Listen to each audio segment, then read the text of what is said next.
Hello everyone. So yesterday we were solving few problems related to graph algorithms. So let me get back to that one. And yeah, after finishing the stream, I think I solved one more problem. So I think we did solve clone a graph. We had some trouble, maybe. Um,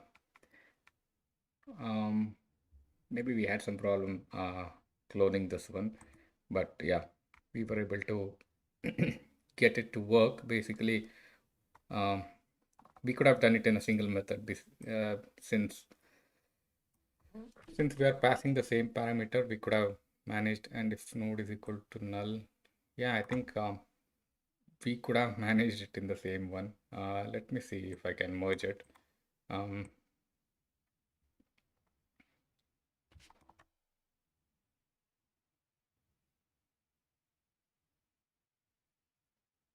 yeah, so in the parent level also it would return the copied current only, so we might not need any additional methods here.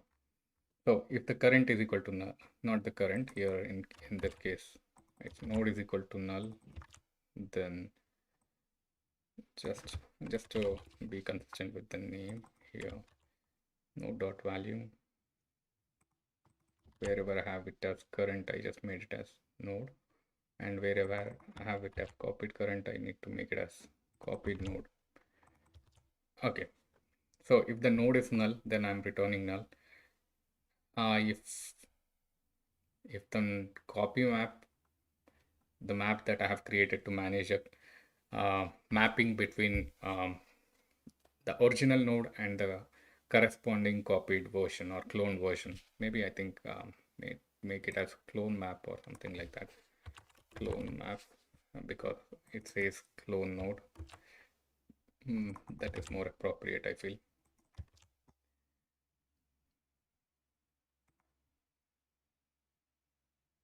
Copied node, copy map. Okay. Okay. So clone map, if that contains the key node already, that means it's already cloned. So we don't have to do anything. We can just return the same object, whatever is present in the map, because we might reach to the same. Let's say if we have an example here. So in this one, there is only one path to reach to any node in the graph. But let's say if 2 is connected from 4 as well, then in those scenarios, like when we are doing DFS from 4, then also we will reach 2, and when we are doing DFS from 3, then also we will end up reaching the same node. In those cases, we need to um, we need to make sure that we don't create another instance of the same node in the copied version. That's why we are mapping this. We are holding this as a map. So in the original node or in the original graph, 2 is a unique node, uh, which is connected from both 4 and 3. I guess not in this diagram, but that could have been a possibility, as I explained. In the same way, in the copied node as well, we cannot create two different nodes for 2. It should be a same node in the copied version as well, and that should be connected from both of these nodes. So that's the reason, if a copied node exists, I'm just returning. Otherwise, what we will do is we are creating a copy of the node by using this new node and val. So here you can see the default constructor that, as they have given the description, that would create a empty array list. So I'm not bothering to check if the array list is or the neighbors instance is initiated or not, instantiated or not.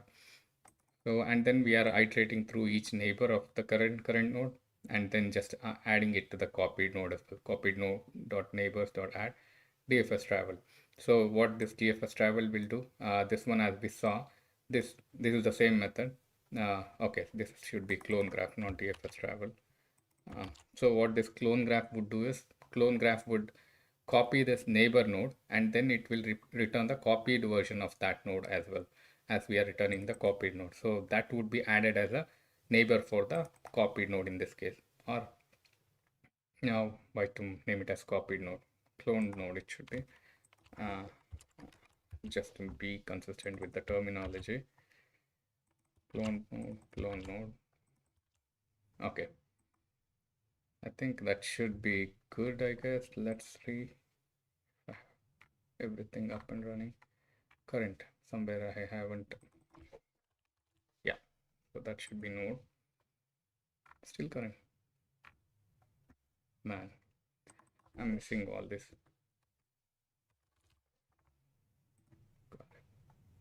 Okay, finished. So expected value and expected answer and my answer looks similar. Let's try submitting it. Okay, awesome. So this works. Clone graph is done. So next one is the reconstruct itinerary. So this one also I did. So here the problem statement is they have given tickets of I and from and to, and all of the tickets belongs to a man who departs from JFK. So this is like a constant value that they have given. Every itinerary would start from JFK, and then they are saying if there are multiple valid itineraries, like all we need to do is we need to use all the tickets that are there and starting from JFK, and we should mention the output order from where we can go to where. I mean, from JFK, what all destination in what order that we can go, using up all the tickets. So in order to do that, there are multiple, like while doing that, there can be multiple ways. Like in this example, if we see, if we are starting from JFK, there is only one ticket would start from JFK, so there's no ambiguity. From JFK, we will go to MUC. I don't know where is MUC. JFK is in New York. From JFK, we will go to MUC, and from MUC, there is only one ticket initiate or departing from MUC, so that goes to LHR. I think it's London Heathrow Airport. Um, so LHR, and from LHR, there is only one departure and destination. We go to San Francisco. From SFO, there is one ticket to SJC. SJC, I don't know, it could be San Jose. So it goes to SJC. So there's no ambiguity in this particular case, so it's easy to understand. But when we comes to this one, we can see there are multiple tickets which originating from the same departure or from the same airport. In that case, they have given how we conflict. If there are multiple valid itineraries, then you should return the itinerary that has the smallest lexical order when read as a single string. For example, JFK and LGA has a similar lexical order, has a smaller lexical order than JFK and LGB. So this should be considered ahead of this one if we are printing out an itinerary or printing out the output here. So in this case, if you see, the tickets are all these tickets. So and we know that we have to originate from JFK. From JFK, there are two tickets. So from JFK, SFO is there and JFK ATL is there. So from JFK, we will prioritize ATL, JFK ATL, and from ATL, there are two destinations again. So we will go to JFK again, ATL to JFK. So we used up this ticket and we used up this ticket, and then from JFK again. JFK, there is only one ticket left, so that would go to SFO. So that is SFO, and from SFO it goes to ATL again. So from SFO it goes to ATL, and from ATL there is another ticket which goes to SFO. So SFO. So we have mentioned the destinations in that order. Another possible reconstruction, they have given that JFK is to, if we had started from JFK to SFO, and then from SFO we could have gone to ATL, and from ATL we could have gone to JFK again, from JFK to ATL again, and from ATL to SFO. But it is larger in the lexical order because JFK ATL is smaller than JFK SFO as it was given in this question. So that's why what we need to do is, basically what I'm doing is here, this is the start. So I'm converting whatever the tickets given as a adjacency list format. So I have the tickets, list of tickets, and I have the from destination, I mean airport from and airport to, that is returned as a returned in index 0 and index 1. and I'm adding it to, okay, I learned using this compute is absent more frequently now. So I'm adding it to a priority queue. Why priority queue? Priority queue is like we, as we know, we had seen it in while implementing Dijkstra's algorithm, that it would return the minimum value in log n time. So every time we need to find a minimum. If it was stored in an array, if we have to find a minimum every time, then it would have taken O of log n. But using priority queue, sorry, O of n in an array or linked list or anywhere, because we have to see through uh, all the elements. But in case of priority queue, it would have adjusted the way it stores. It can render the minimum value in O of log n time. So how it stores it and that internal details, I'll explain and we will study together when I'm looking into the heap problems. So here, without going further into that, just know that priority queue gives the minimum value in O of log n, and that's why I'm adding the priority queue. Like from JFK, what all destinations can be possible, I'm adding all those to the single priority queue. So we have that, and then I'm adding it possible destinations. If for all the from values, there is a priority queue. Like for example, in this one, if from JFK, I would have ATL from JFK, ATL and SFO both as a list, and then those two would go to a single priority list, and then from ATL there would be two destinations, and those two would be going to one more priority list. So that would consist of JFK and SFO.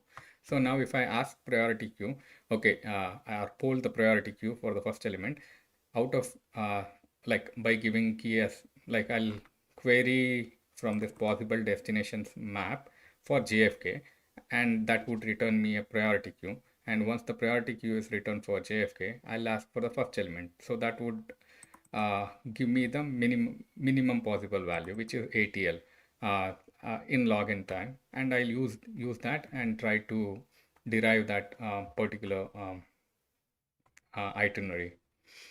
So here, okay. So once I have the adjacency list ready, I'm calling the DFS traversal from JFK as the starting point, and then I'm passing this possible destinations. Okay, I might not have to if I created it as an instance variable again. I can do that since we were using it that way since yesterday.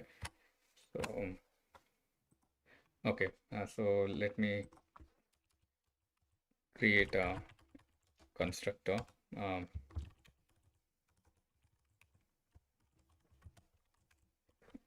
and then okay, I created this one, and then we need to instantiate it outside the constructor. Sorry, define it in outside the constructor. Okay, it is defined here. I don't need the declaration here. Okay, I instantiated here, and then this one is obsolete now. And the output also I'm passing it as a parameter here. We can just um, mark it as output. Doesn't sound good as well. So let me private list of string itinerary order. Is that a correct thing? Correct spelling? Always get confused with that word. Itinerary. Okay.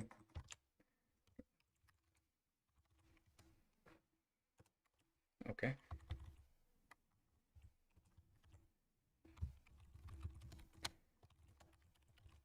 Okay. Got it. And we don't need it here now. And we don't have to pass these as parameters to this traversal method. Okay, yeah, so we are passing only one of the things here. And okay, I need to change this as itinerary order. instead of output. And okay, let's see. So here in the DFS traversal, I'm taking current arrivals. Okay, from this departure value, from whatever the current one, since we are coming from JFK to start with, whatever the value it gives, whatever the possible arrivals from that departure, that is captured in the priority queue. So I got that from the hash map by querying for the current. And then while current arrivals, like I'll navigate through each of those. While current arrivals is not null and it is not empty, I'll pick one of those current arrival and poll for those. Like after polling for that, it will return me one of that value. So it will return me from JFK in this example. Let me see.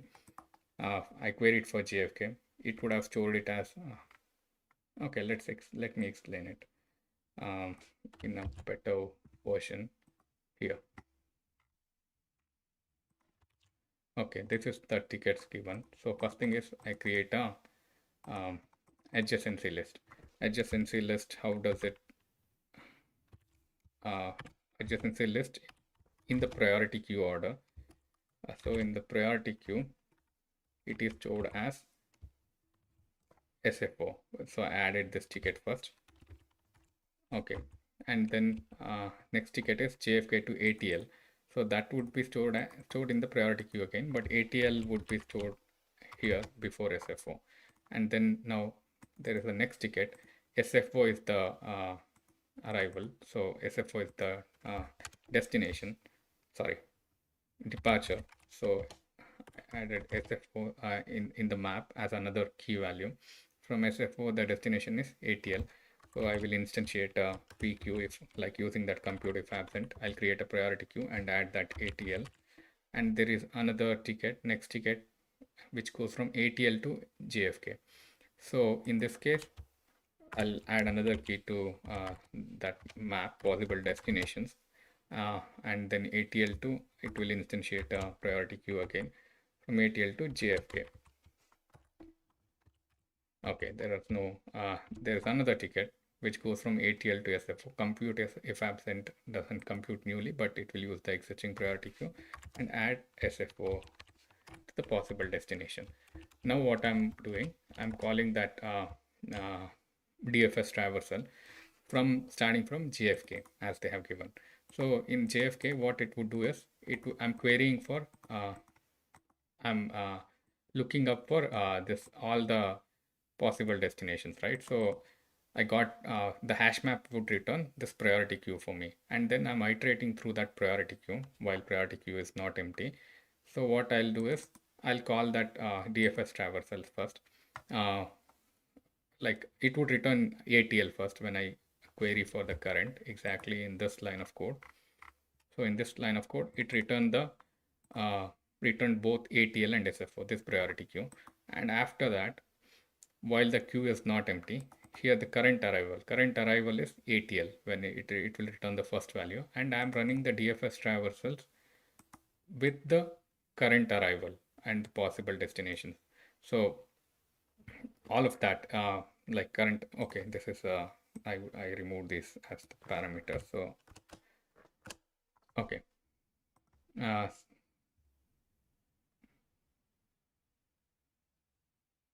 Okay, yeah, I removed these as parameters. So I'm doing DFS traverse from the current arrival, which is ATL. So now I'll go and run it from ATL. And from ATL, I'll do the same thing. So in ATL, it will return the priority queue, JFK and SFO. And then I'll come to this statement again. And then current arrival is, it will return as SFO. Sorry, uh, what are the two possible? JFK and SFO. It will return as JFK again.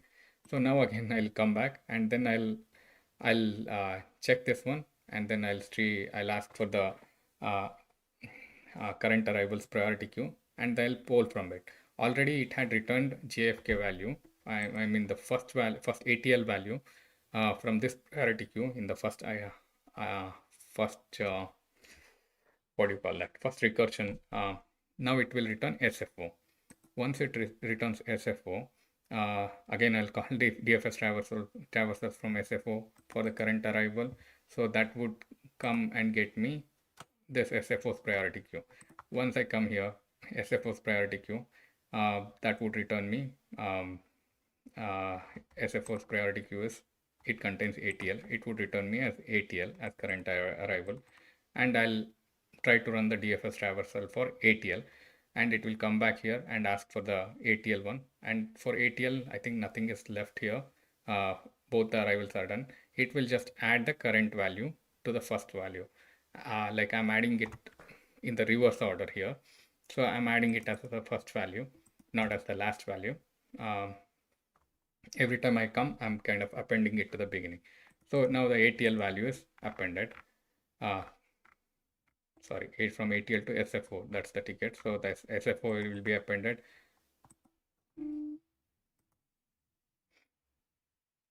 And then the other ones will be appended as the order suggests here. So is there any questions in this one? I'm not sure. But yeah, I hope that is clear.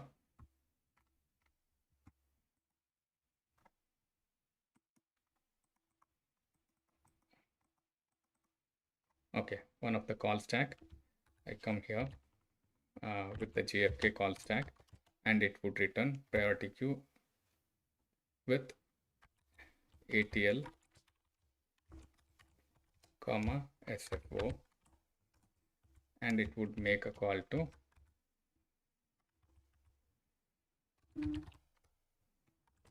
DFS of JFK. Okay, and then I run the DFS of ATL, and then the DFS of ATL would return a priority queue. Okay, let's save space here.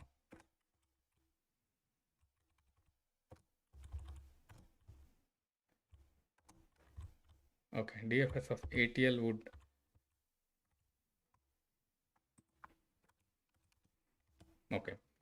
ATL would return priority queue with JFK and SFO. Now I'll run DFS of first value here is JFK again. So that will return a priority queue with for JFK. ATL is already queried here, so it will return only with SFO. Now the first value here remaining will be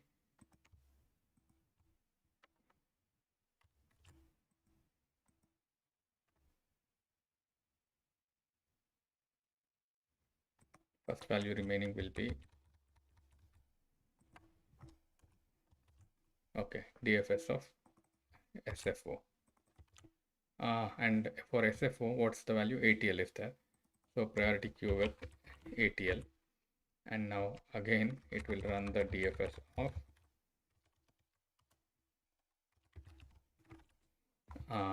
DFS of ATL. DFS of ATL when I queried previously was JFK and SFO. This time it will be only SFO since I already polled the JFK value.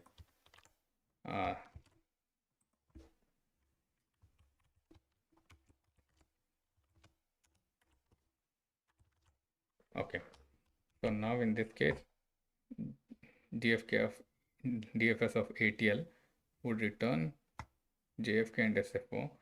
ATL what it was, JFK and SFO, and there's no ATL since then, so it will be only SFO this time.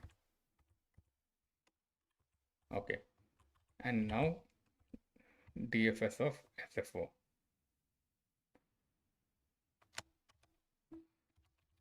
DFS of SFO. So this would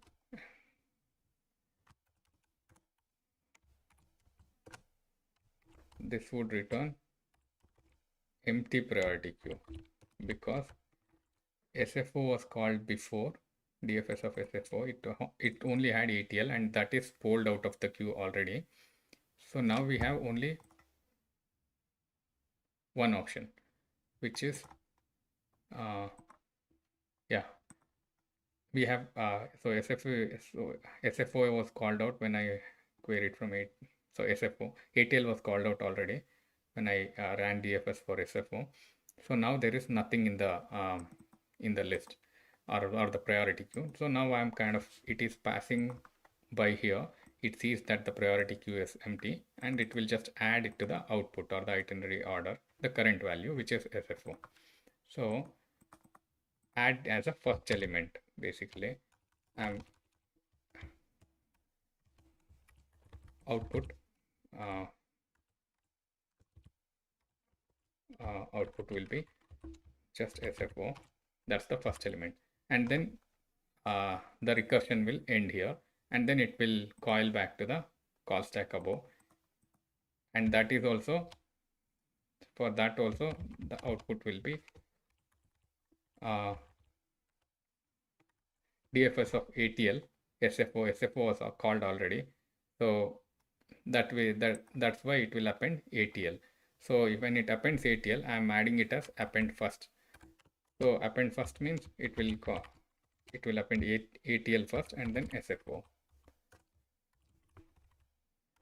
And then it will coil back to the one above. So here for SFO, only ATL was there and that is already executed. So now it will output that value as well. So this is ATL again. I'll append it as the first value, right?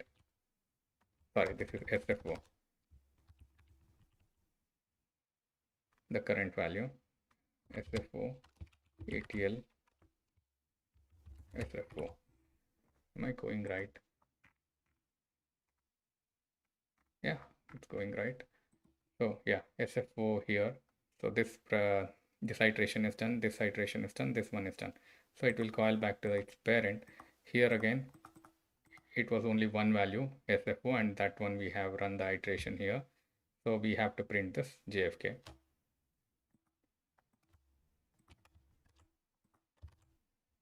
So I'm printing JFK. And in this one, I think it could be a different one now. So here the output is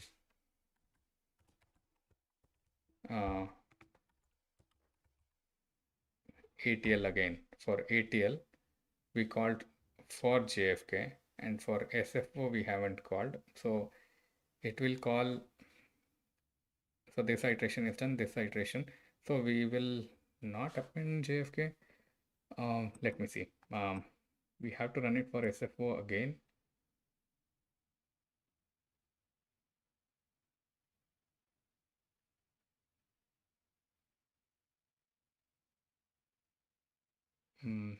Let me think. Give me a minute. So for ATL, we called the DFS for JFK.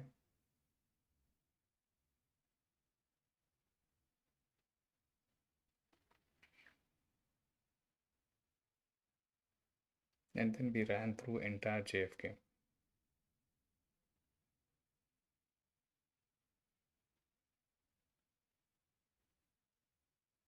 Might need SFO here. Yeah. And then we need to run the same thing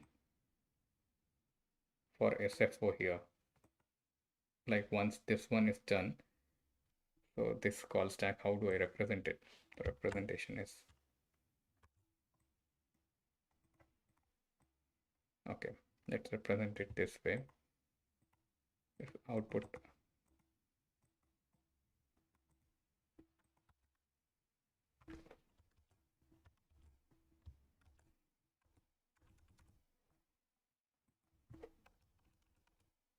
yeah, this was neat.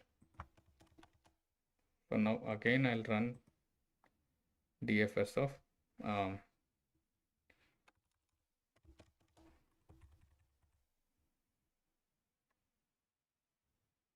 JFK and SFO.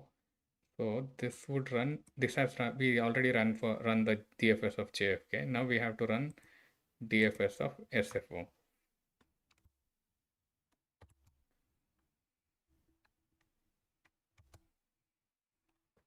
not and it might give another meaning. So it will be DFS of SFO.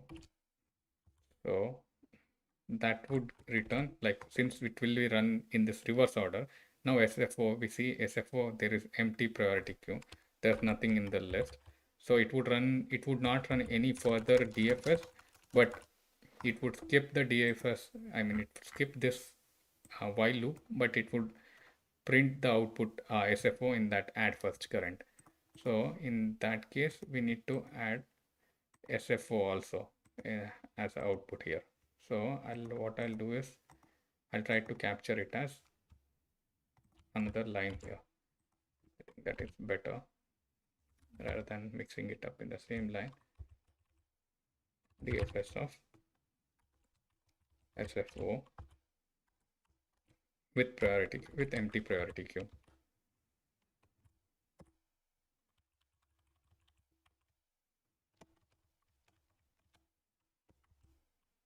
Okay, and that would create output with SFO appended here in this step. So now it is much more clearer. Okay, so now this one, for this one, both of these done. So when both of these are done, both of these this GFS and this DFS, so now we need to print ATL into the output. So now entire thing with ATL. ATL is printed as output. So now the output is appended ATL also. Now this, we came back to this one. Now again ATL to ATL and SFO. We just called the DFS for ATL until now. We didn't call the DFS for SFO. So we will call that DFS here now. DFS of SFO,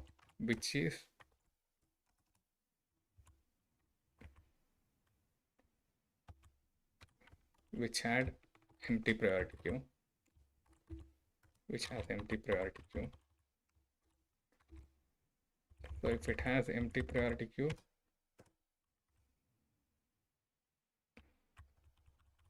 then we need to append SFO, append first, and then we will append JFK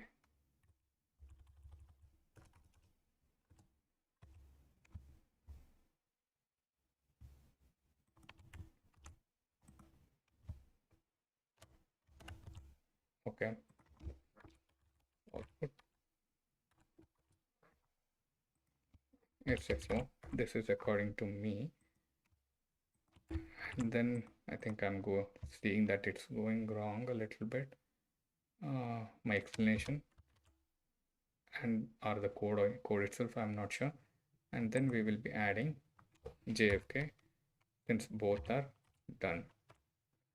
So now where did I go wrong? After JFK, we are supposed to get ATL, right? Not SFO.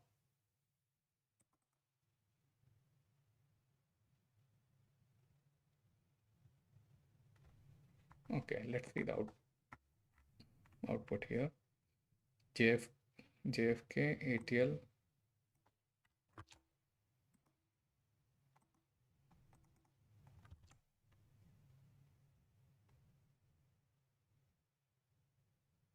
JFK ATL JFK 36836. I have two extra here. SFO ATL SFO JFK.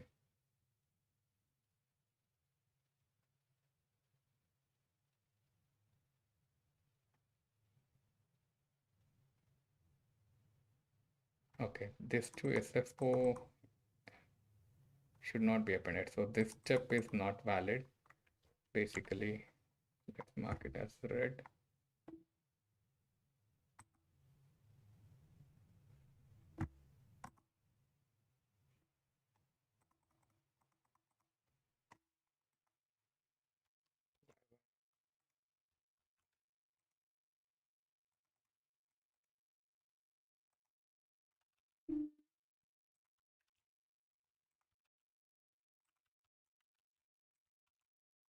Okay. Yeah, basically this step is not correct and this step is not correct. We don't have to append SFO in these two cases. Why not? So according to the logic, when it coils back and we are looking at the arrivals, possible destinations, let's see what this one prints. Okay, for this input it's printing correctly. What it prints for the next one, this example that we saw.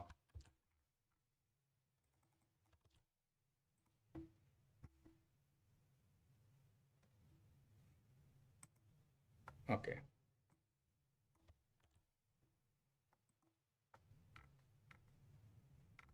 Okay, it is returning properly. I'm adding it as first.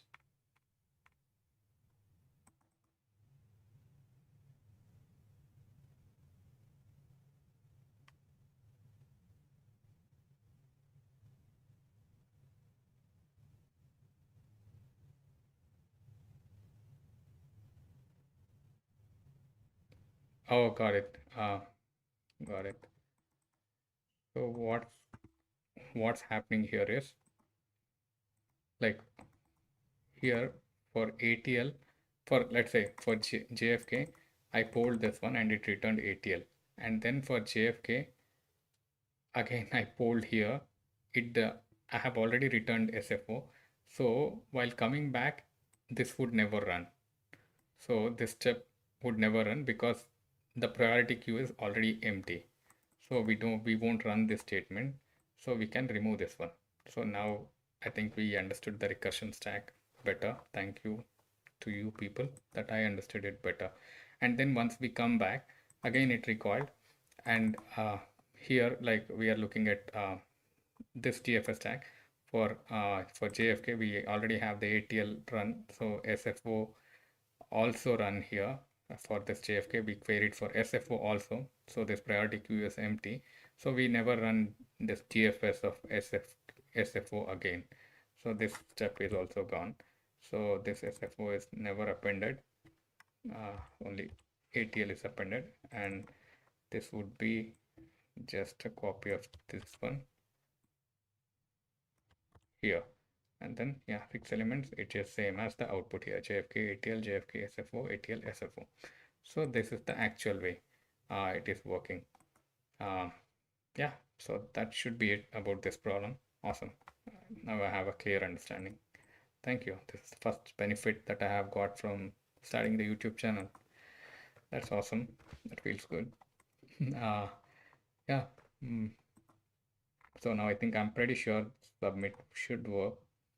Have a clear understanding now. So accepted. Let's go to the next path. Next one.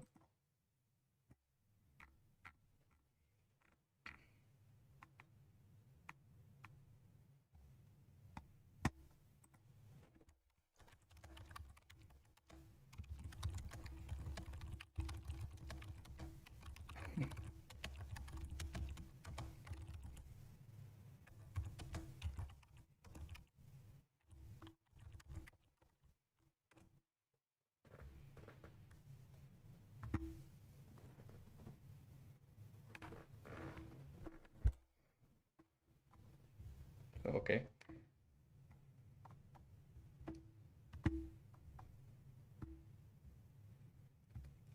Let me post it in one of the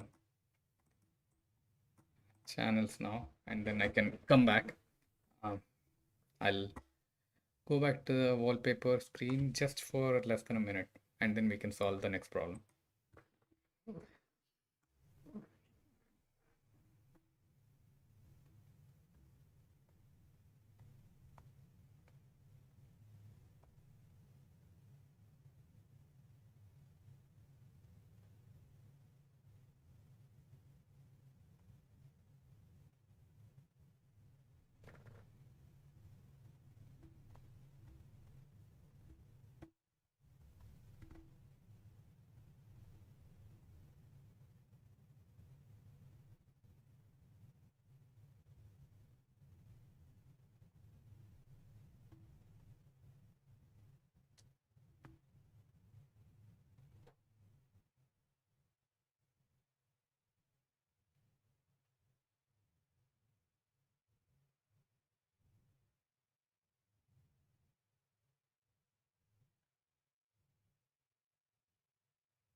Okay, back to business now. Let's see. So let's look into the next problem now.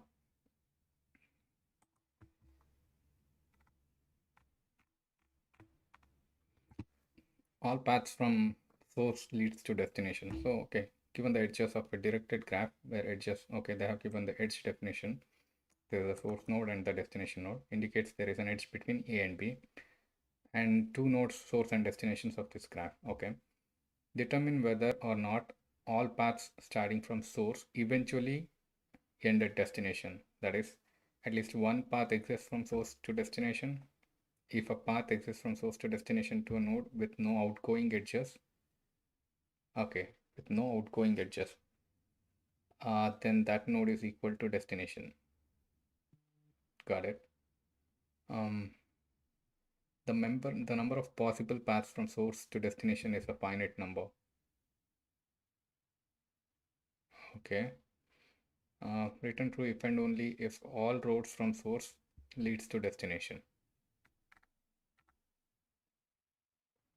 Okay, let's see an example here that will make it much more clearer. We have the graph definition. So we have a graph with edge definition, 0, 1 going from 0 to 1 and other one going from 0 to 2. Source is 0 and destination is 2. Output is returned as false. Here, it is possible to reach and get stuck on both node 1 and node 2. What does that mean? It's possible to reach and get stuck on both node 1, okay, and node 2. It is okay to get stuck at node 2, I guess. But here also it is returning false. 4 edges, 0 to 1, 1 to 2, 2 to 1 again, and there's no way to go back. So we will be stuck in this loop. There is a possibility, and we will never reach 3 with this path. So here we need to see all path leads from source to destination. That's what we need to check. So here let's see, this is the source. If we go traverse via this path, that would lead to a destination. If we traverse via this path, that would lead to a destination. We have the graph definition here. Okay, the question is clearer now. So no matter wherever we traverse, it should lead to destination and stay there basically. That's the question. Let's verify. How do we go about it?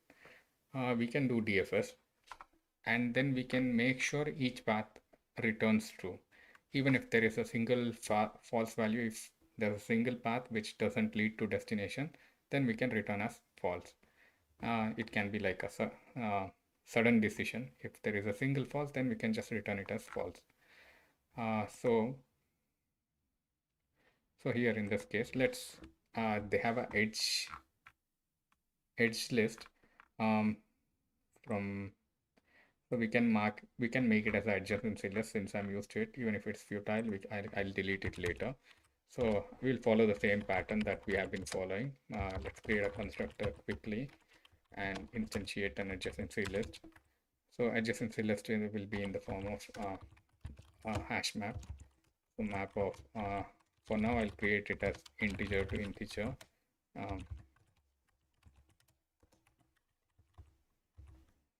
Adjacency list.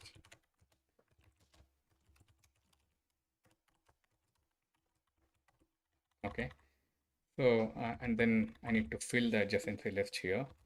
So I'm iterating through the edges.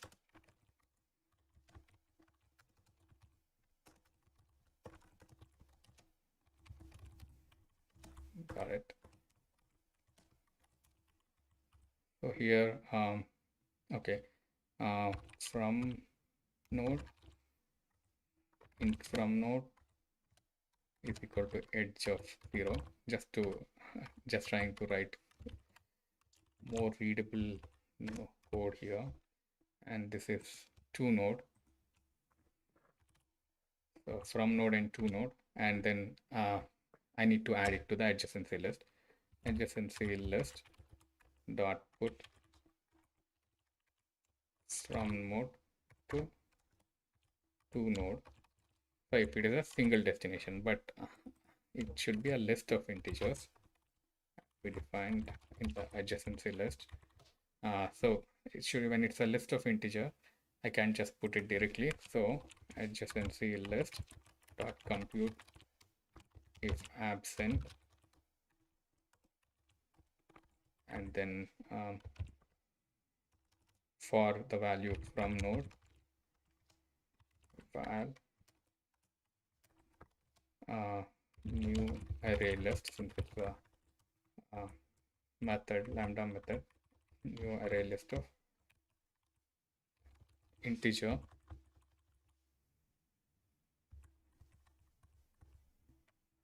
dot add the to node here. Hey, I see a message that Hema is interested to learn about graph algorithm. Okay, let's get on with that. I'm tackling, like, this problem is simple. In simple words, I'm uh, explaining it again. So we have a graph. Any graph is given. All we need to find is if all the paths, no matter what path we take from source, whether it would lead to destination or not. There is a graph definition here. So there are 3 nodes given, and this is one path. This path would not lead to destination. We have this as the destination. We will be stuck in this one. Because this is a directed graph, we won't be able to return back. And in this case, in this particular case, like, we will be stuck in this node, one node. We'll come here, we can come back here. That's it. We cannot go back and reach the destination. Only this path leads to destination. Here in this case, in third graph, even if we take one, we have only one path, so that would lead to destination and we stay there. And even if we take the opposite path here, that would lead to the destination and we stay here. So now how to implement that in code? So whenever there is a graph problem is given, we have two types of representation as we had discussed before.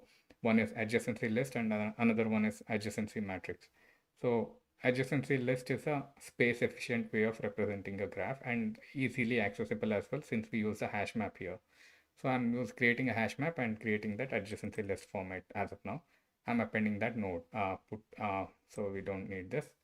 I'm just adding it to the adjacency list. Now the graph is reformatted into adjacency list form.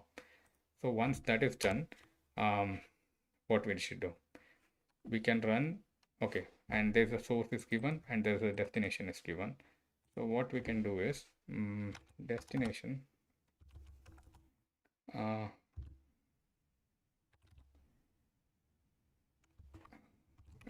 depth of search to destination. Let's name it that way. And then we have, do we need n? We don't need n, I guess. We need source. We need destination. Okay, got it. We need destination. And then we can write it as Boolean and then DFS to destination. And then can copy this from here.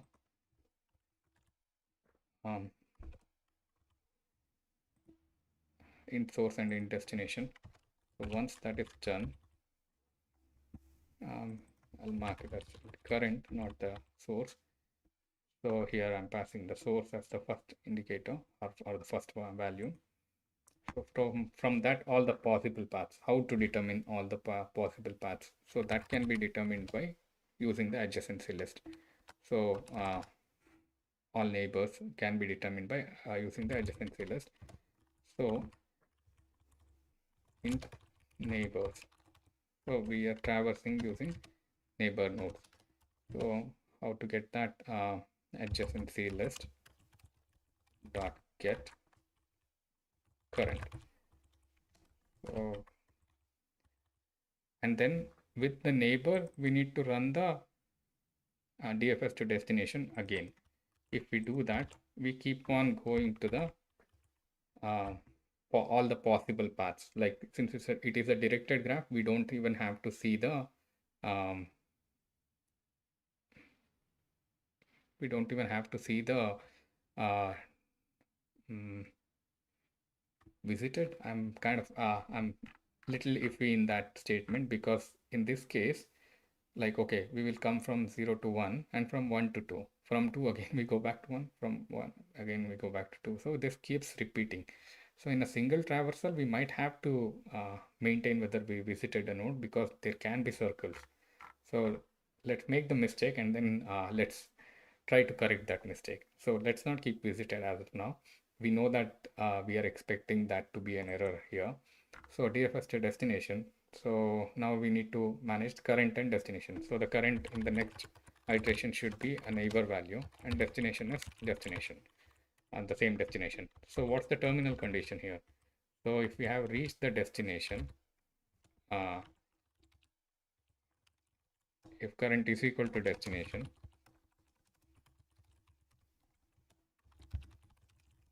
and another case can be, I'm not sure about this statement exactly. If path from source, at least one path exists from source node to the destination node. If a path from to a source node to a node without outgoing edges, with no outgoing edges, then that node is equal to destination. The number of possible paths from source and destination is a finite number. Return true if and only if all roads from source leads to destination. Okay. But I'm not sure about this statement, like node with no outgoing edges. So that's um, kind of conflicting statement, I guess. Like, is it our responsibility to check that, okay, there are nothing leading from the destination? Is that a validation criteria that we need to make, that if the destination is valid or not? In order to do that, all we can do is simply here, like we have created an adjacency list. We can check the destination if there is any node from destination, if the adjacency list is empty for the destination or not. If that's the case, we can just return it as false. But I'm hoping that the inputs are valid, so I won't handle that scenario as well. So now all I'm doing is, if current is equal to destination, then return true. Otherwise, run these things. And then another thing is, if we are returning to the same value, let's say in this scenario also, 1 to 0 to 1 and 1 to 2, and then 2 to 1 there is a path, and then if 1 to 0 again, if there was a path, if that would have been valid or not, I'm not sure. Maybe then also, like, we can come back again, so we will be circling in this loop. So that I am assuming that is not valid. So in a given path, if we do a visited check, that should be sufficient enough. I'm assuming that. So yeah, I wish there was an interviewer asking me these questions, and then I could have got clarification for all these things. So let's see. Hey Kushal, thank you.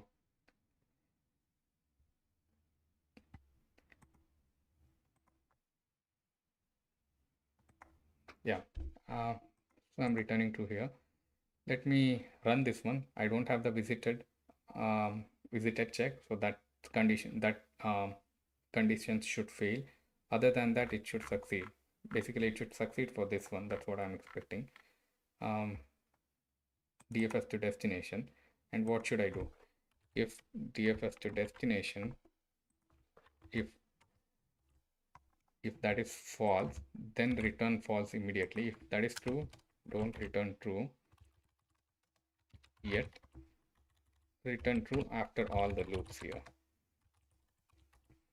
I mean, after passing through all the possible paths. But if one of the path doesn't lead to destination, we can return false immediately. That's the goal. So what if there are no adjacent neighbors? Then this will be skipped altogether, and then we will return true. Even that is not good. Is that okay?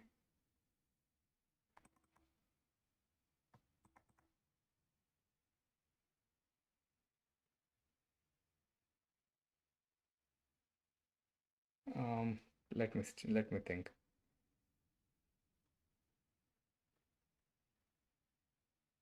Now one of them should return false anyway.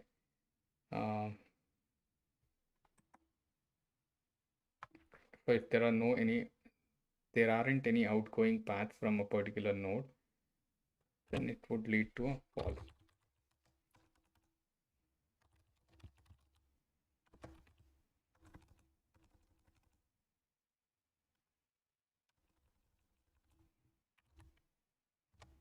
If current node is equal to destination, return true. If adjacency list of another, I'm adding another condition, that get of current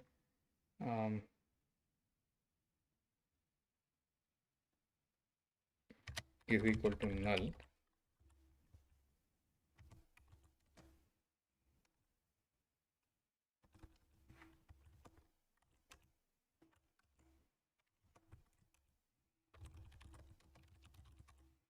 then also return false.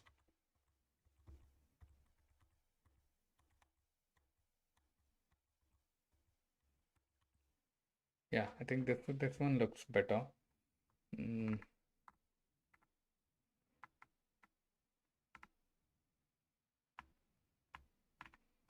in this one also I have an idea now. In this one, while traversing from one path to another, so we have in the adjacency list a single copy of these paths.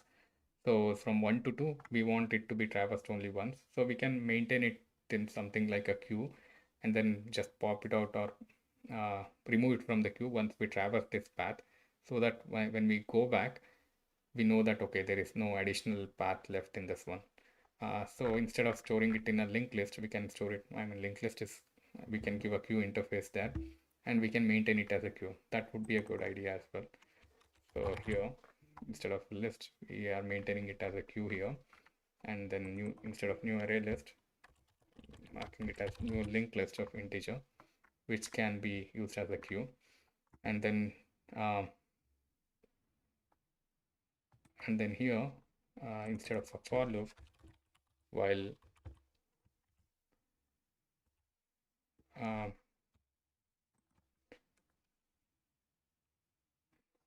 adjacency list dot get,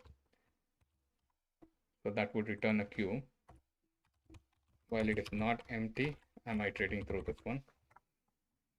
And then if DFS of destination, and okay, how do I get the neighbor? Int next neighbor. Next neighbor is equal to, I need to poll that particular queue.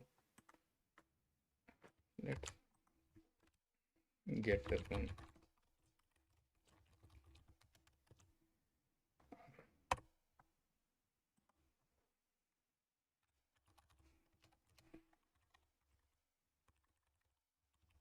So is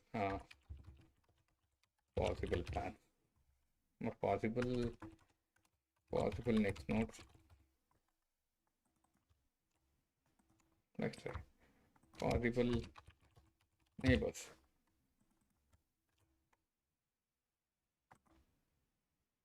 Just next neighbors. How does that sound?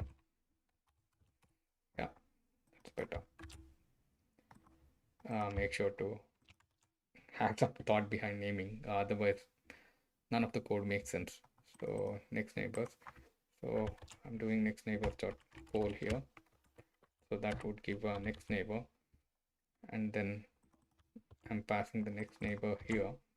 That would give a destination, and if the next neighbor is false, then it will return false. Otherwise true. There's nothing in the no more path to traverse. If that means the adjacency list itself is null, then return false. And here also, if the, like before this only I have checked if the current is destination, then the next one, there won't be next path to travel, then I'm returning true. There is nothing else to travel, then I'm returning false. And while after iterating through the array, there is nothing else, even subsequent child node will return true. Then I'll bubble up that and return the whatever the neighbor nodes or the eventual nodes will return it as. And then if all the nodes have returned true, then I'm not returning false here, then I would have returned true. Let's check this one. Missing return statement where? Okay.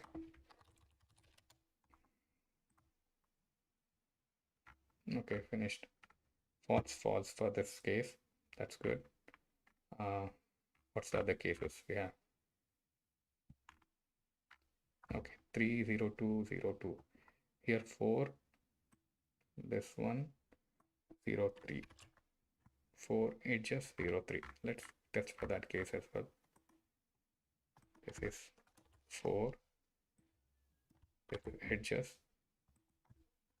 and 0 3. Let's run the code. Expect my answer is true and expected is false. So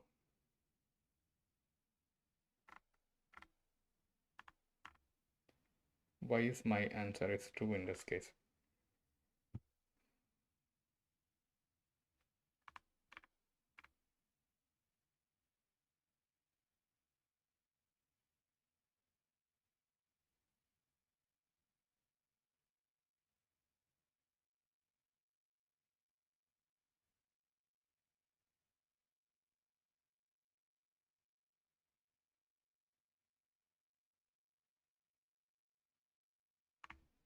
Let's think about it a bit. So I'm calling it destination, DFS to destination here from source node, which is 0 in this case. Okay, and then let's say in the adjacency list, okay, let's not jump ahead. Let's check the code. If the current is equal to destination, no, current is 0 and destination is 4. And then adjacency list dot current. Adjacency list dot current is equal to null. Is it null? No.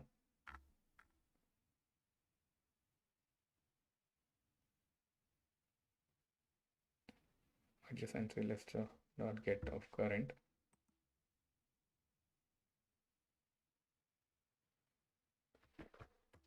Or adjacency list get of current dot size is equal to 0, then also return false. Okay, so one possibility that I'm thinking why it didn't work is I'm just checking if the adjacency list of get dot current. So let's make this one, update this one since I'm doing this. Okay, so if next neighbors, I need to check if next neighbors is equal to null or next neighbors dot size is equal to 0, then return false. So yeah, why I'm anticipating it this returned as true is in this case I'm checking for this one. So I came from traverse from 0 to 1, and then my queue and then I got the possible next nodes from 1. Possible next nodes is 2 is there, and then okay, that returned as returned another 2. From 2 possible destinations is 1. Again from 1 possible destination is okay, I polled it already from 1 whatever the possible destination, next destination was there. So I polled it already, so that queue was empty, but it is not null. So what I was doing is I was just checking if it was null. I was not checking this one if the size is 0. If it was null, then only I'm returning false here.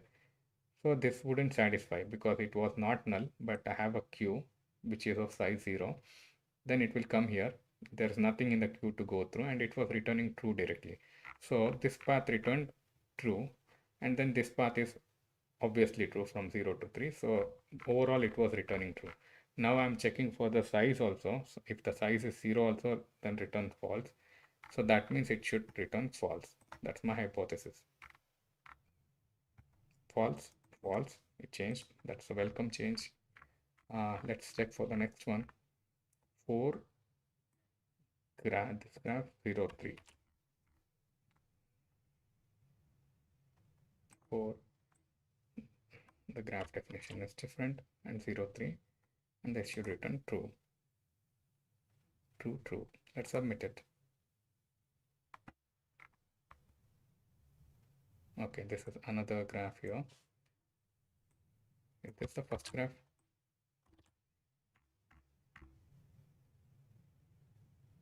No. 3 0 1 1 1 1 2 0 2.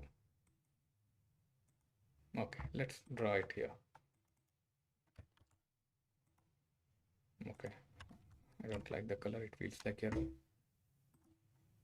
Okay, so 3, let's say 0, 1, 2, 3. We have an edge from 0 to 1 since it's directed, written like this, and then 1 to 1. 1 to 1 there is the edge. Okay, how to represent it?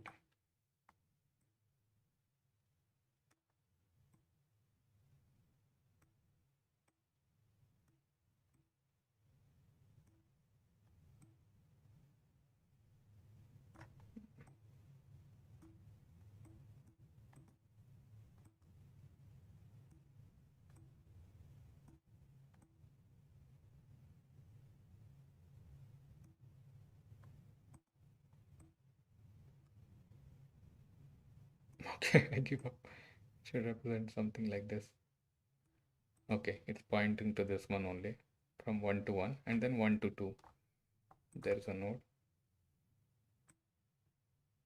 and there is nothing from 2 to 3. But 3 is that. Okay, and there is nothing from 2 to 3. Okay, there is only 3 nodes, so there is no 3 actually.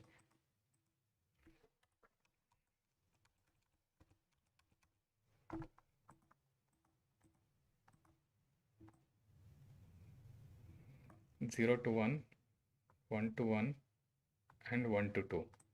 So this is all the nodes that we have. So now if we go here,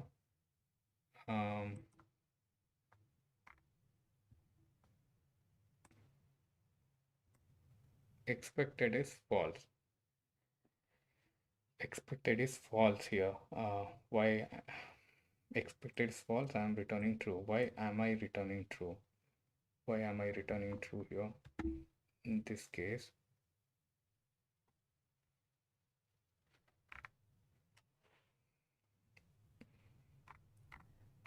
I traverse from 0 to 1.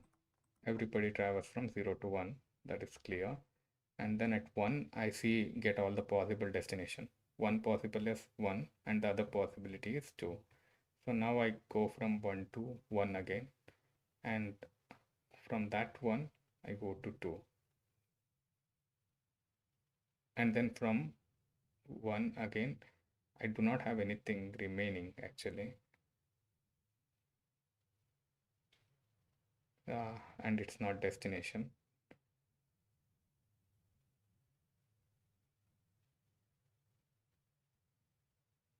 Okay, possibility 0 1 2, that is true. 0 1 1 2, that is true. Why it should be false? That's the question. According to my understanding, it's working and it is true. How have I misunderstood the question? So my output is returning true, which is okay. Let's read the question again. Let me take a let's read it first.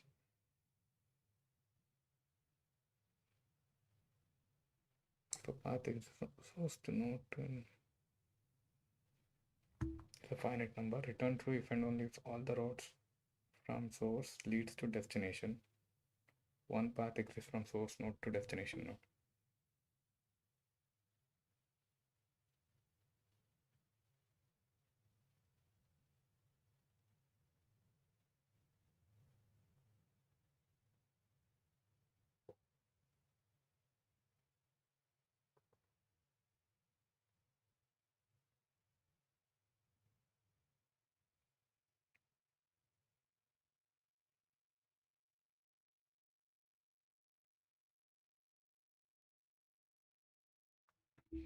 Is this saying that okay, once we are stuck here, we can be stuck in this loop forever rather than traversing?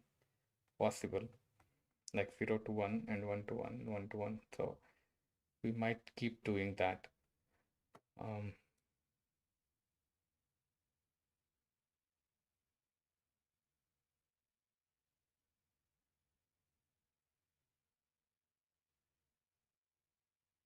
But in my case, what am I doing?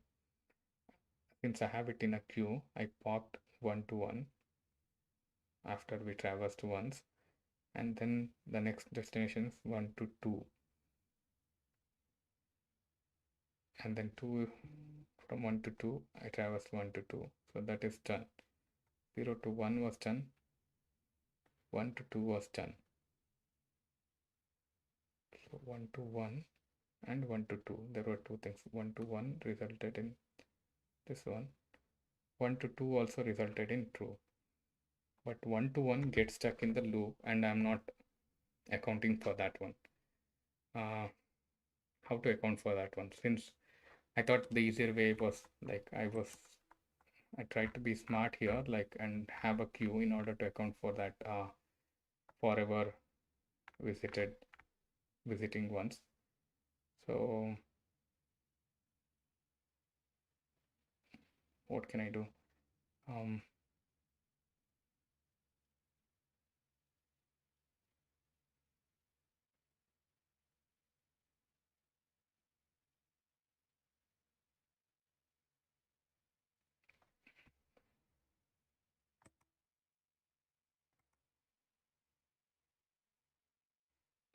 I can just check here, like if there is a loop, self loop, then I can just return false immediately.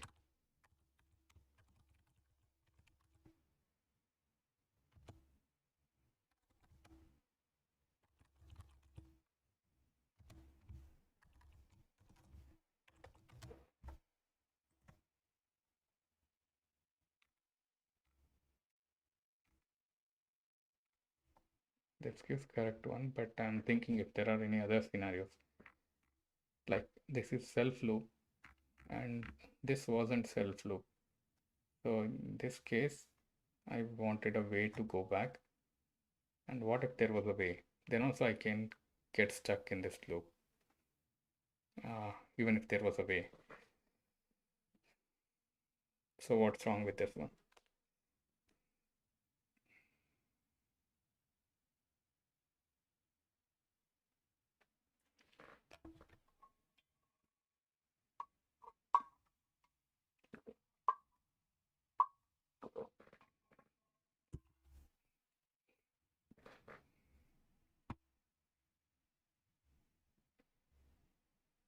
This one also should return true, return false anyway. So if there is a loop, it should return false. That means if it is visited within a path,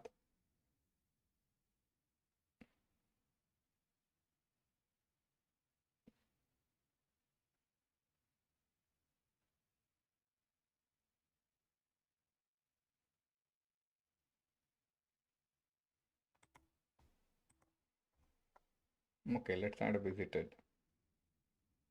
That might give us a better version here.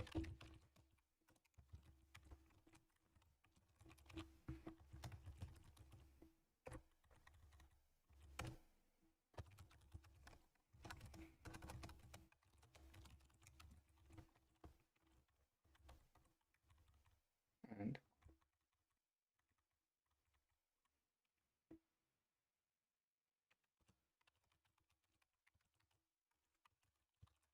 visited at current, and then we want it to be valid for that particular path.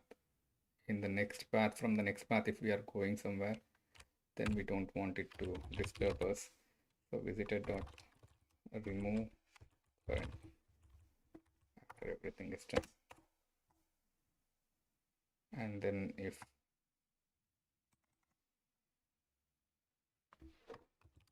visited dot contains next neighbor,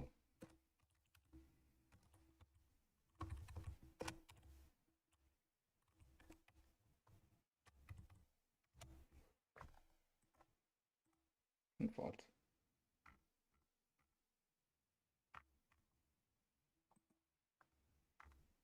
Okay, it's returning false in this case.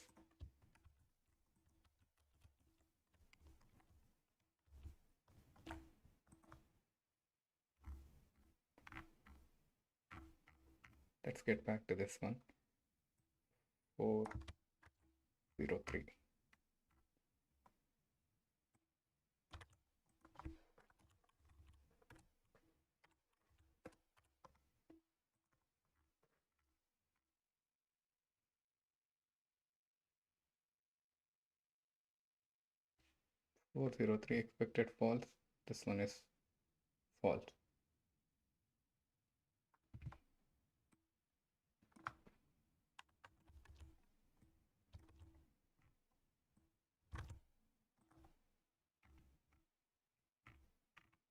False, false. 403.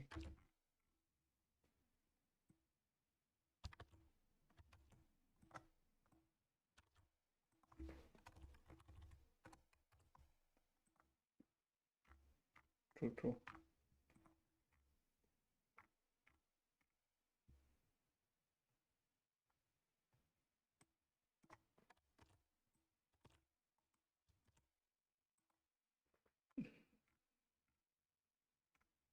So I'm still returning true to this case. 0111.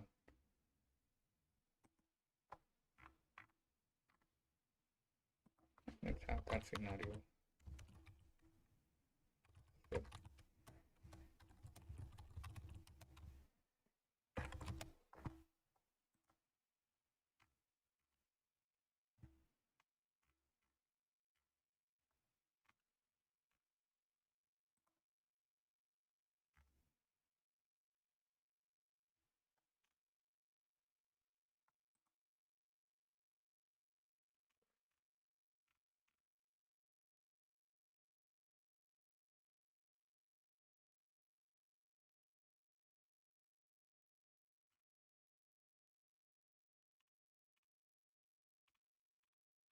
okay, here we are looping around the destination.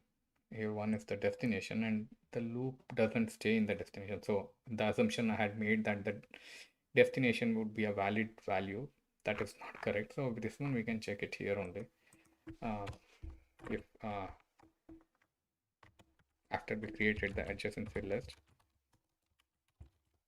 if adjacency list of this chart contains the destination,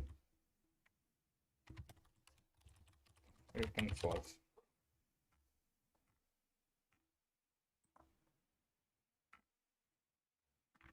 Yeah,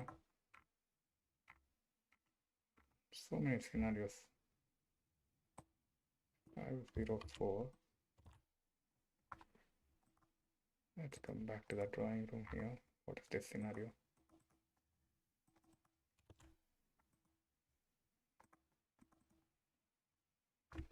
0.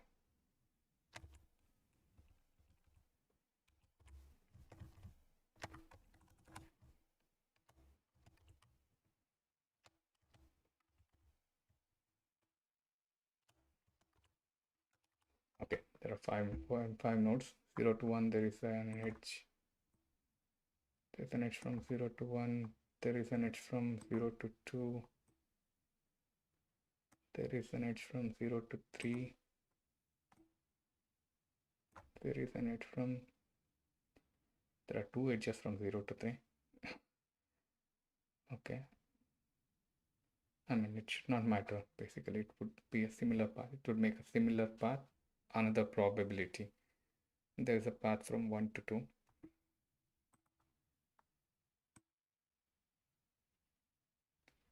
1 to 2. There's a path from 1 to 3.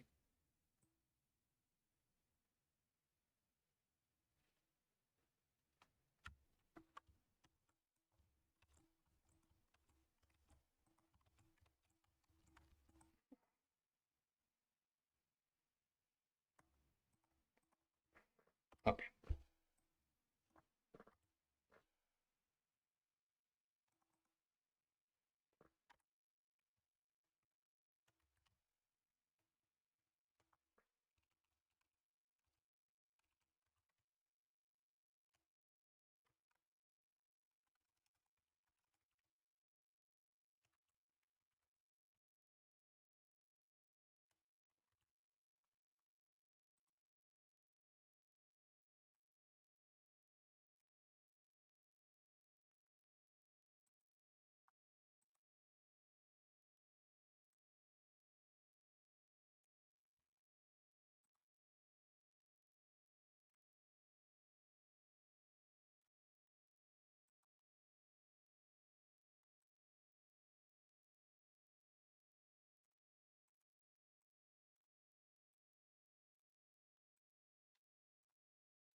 0 to 3, 0 to 3, 1 to 2.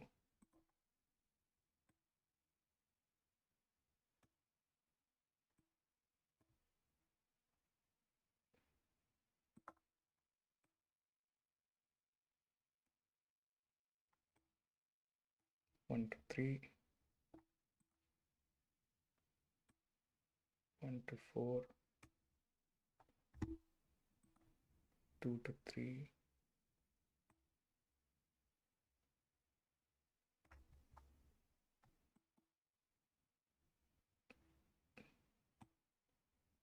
2 to 4,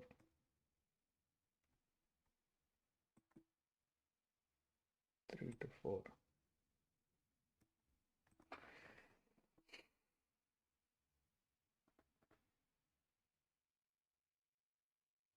And then expected is true and I'm returning it as false. Why? So from 0 to 3, 3 to 4, 0 to 3, 3 to 4, 0 to 1, 1 to 4, 0 to 2, 2 to 3, 3 to 4.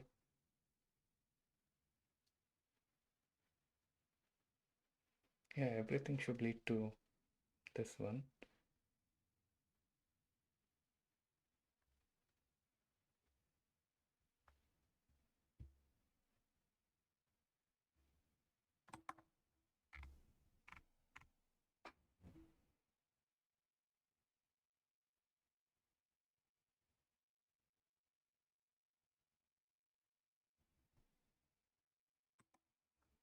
Visited dot contains. Maybe what I'm doing here, 0 to 1.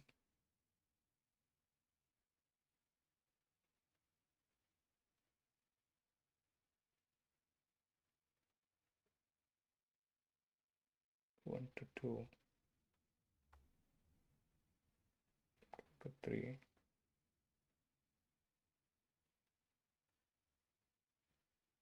3 to 4. Yeah, there's nothing like that.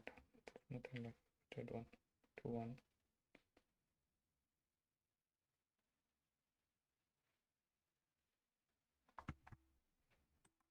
This should return true.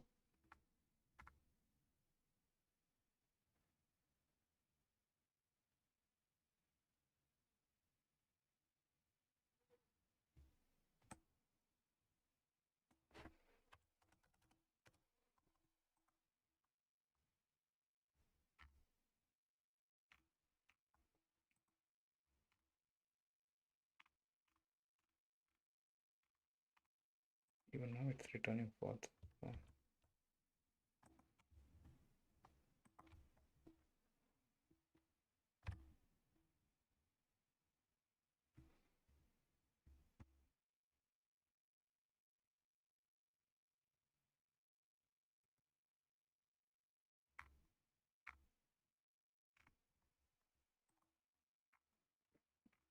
okay, what all cases it can return false? Either visited, just first to destination. There are no cycles in this case.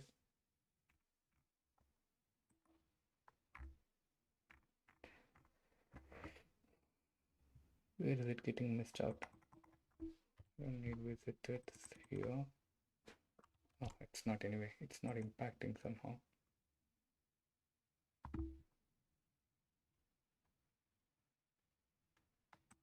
If the adjacency list is null, then I'm returning false. Or if the adjacency list, the next neighbors are 0, then I'm returning false. And if current is equal to destination, before that only I'm returning true. So if I have already returned, I'm reached destination, then I'm returning true. So this should not matter. After that only I'm checking. Returning false here. So this is returning false here. The queue is empty. Contains destination. Contains key destination.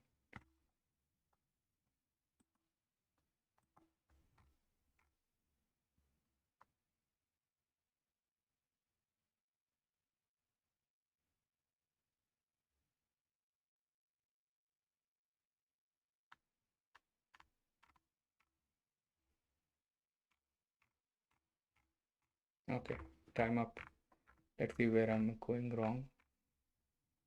There are hints in this. What if we can reach to a cycle from the source node? Okay, we addressed it.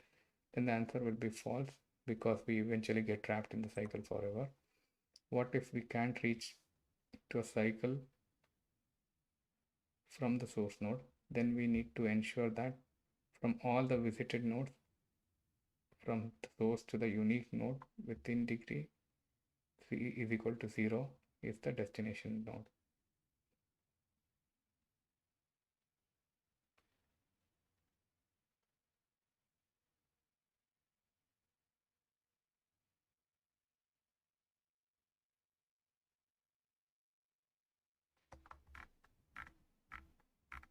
Okay, made all that, I guess.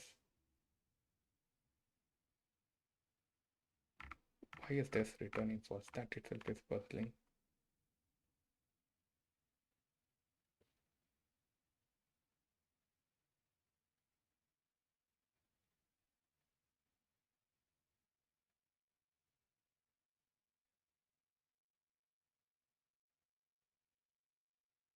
Okay, this queue, since we have a linked list now,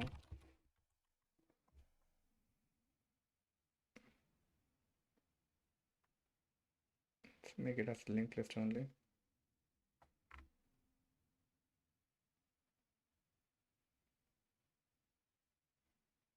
And then instead of polling here,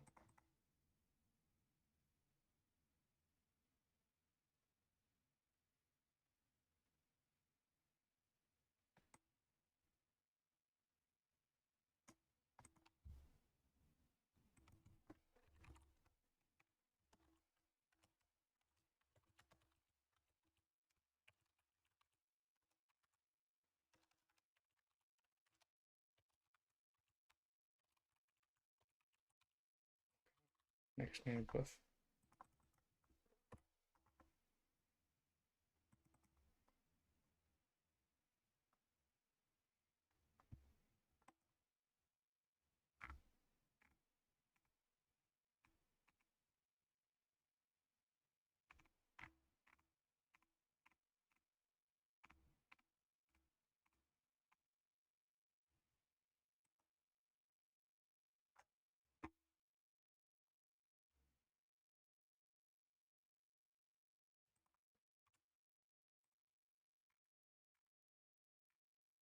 Returning true too. But yeah, I'm pretty sure I removed all the visited logic there. So it would return false for the other cases where there is cycles. Let's check for those cases.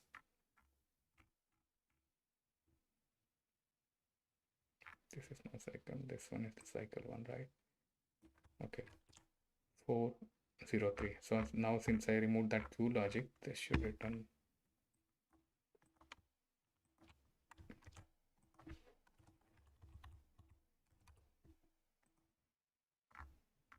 Yeah. So this is just looping in that forever loop.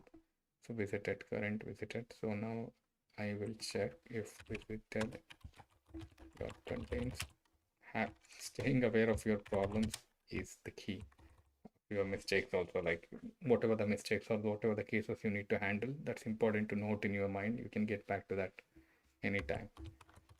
If you haven't seen a problem before, this is all you need to do. You need to just think about it mindfully. So okay, false, false. So that's one case. And the other case was like where we saw something like 1 1. Let's see. So in this case, 0 1 0 3 1 1 2 1. Okay.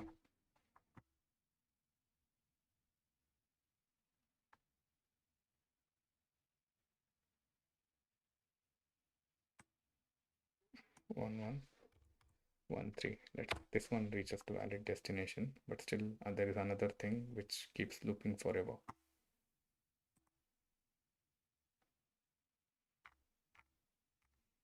Okay, false, false, even for that one. So,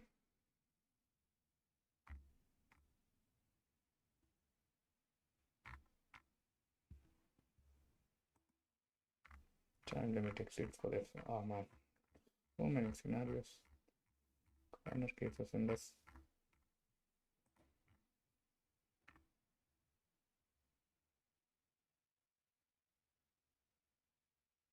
Can I use dynamic programming here?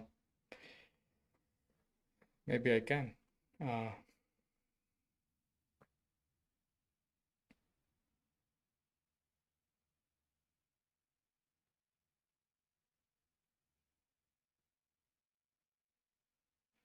Yeah, so for dynamic programming, basically I will hold a memo or a map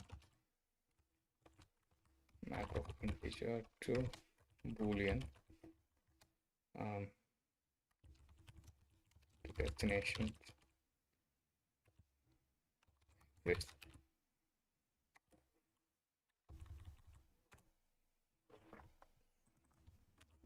I don't need exists, I guess. Sounding like a method name instead of a the map. Equal to new hash map.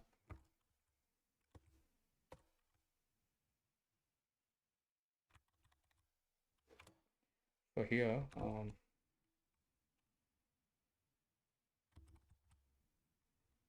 if it is false means anyway I'm bubbling it up and returning false.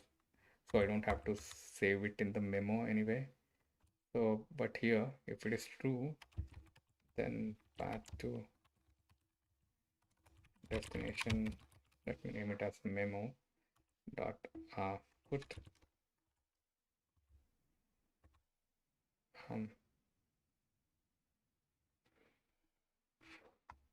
yeah, let's make it as a method name only exists. And since I'm storing only positive cases here, I don't need a map, and it can be just an integer set of integers hash set. Okay, so that is path to destination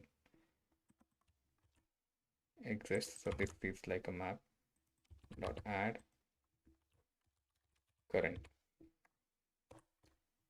and then here if current is equal to destination, return true, or path to destination exists dot contains current, return true. So now in this case, let's copy this scenario, whatever they have given. It's too much work to copy as well for that particular case. Okay.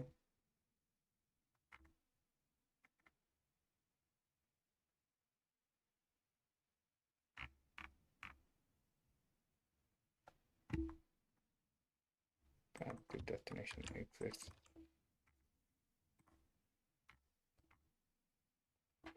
How? This made it quick. So we solved that dynamic programming problem as well without looking into the solution. I don't know how much time we took. We took a lot of time addressing a lot of different scenarios, but it's worth it. Yeah, learned a lot of concepts, and I should be mindful about applying dynamic programming in these backtracking algorithms. Like whenever there is a chance.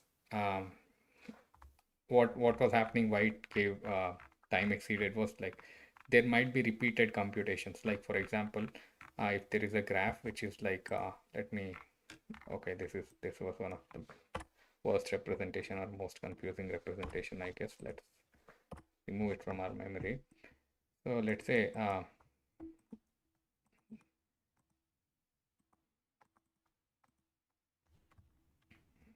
there is another node 4 here, and what is this dot? I don't know.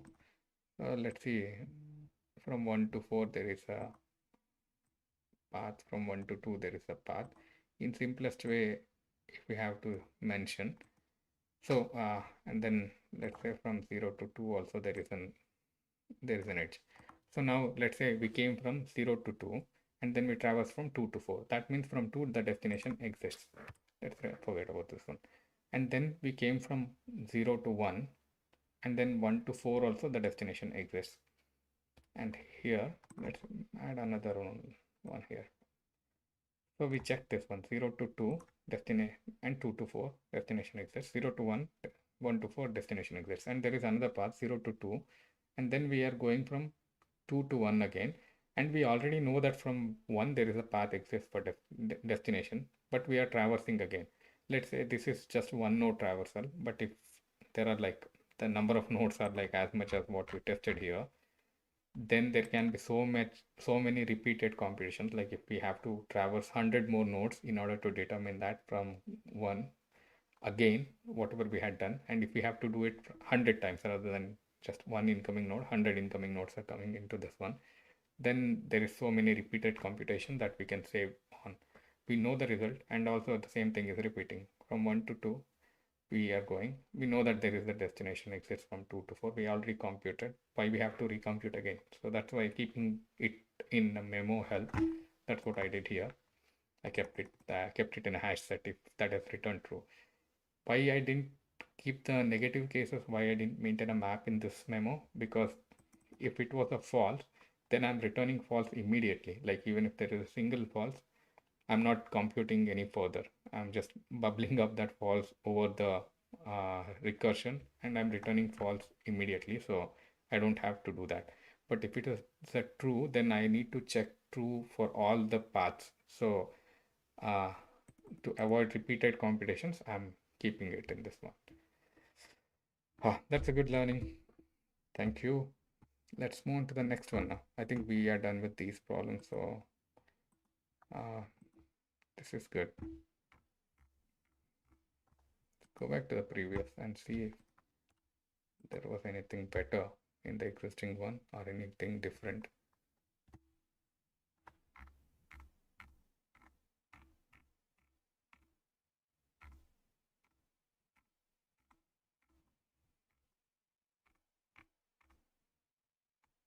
Okay, they have something gray, black, and everything. I tend to get confused about like, or it feels like a overkill to introduce a new concept which is not intuitive to your mind. When you have something like DFS is standard, I can learn that and I can apply it to hundreds of problems.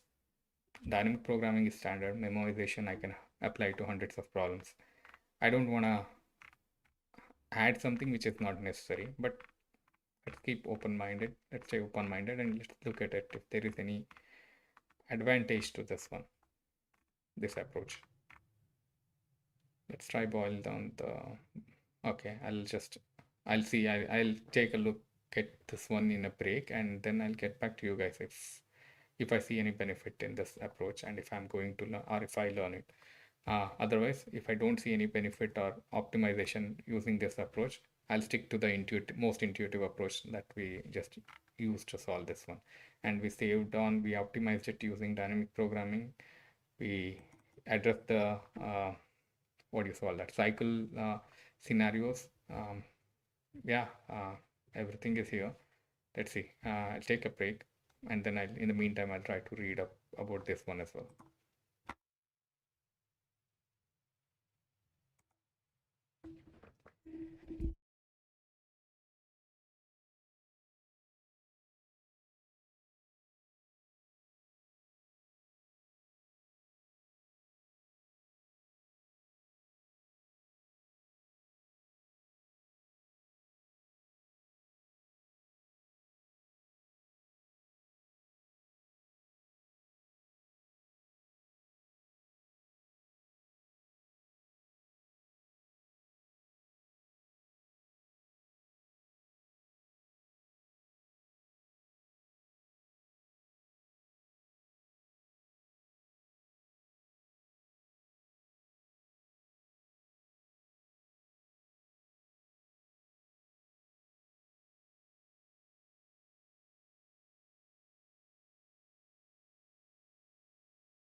Hello. I'm back. So I hope I'm still audible. Let's see if everything is set.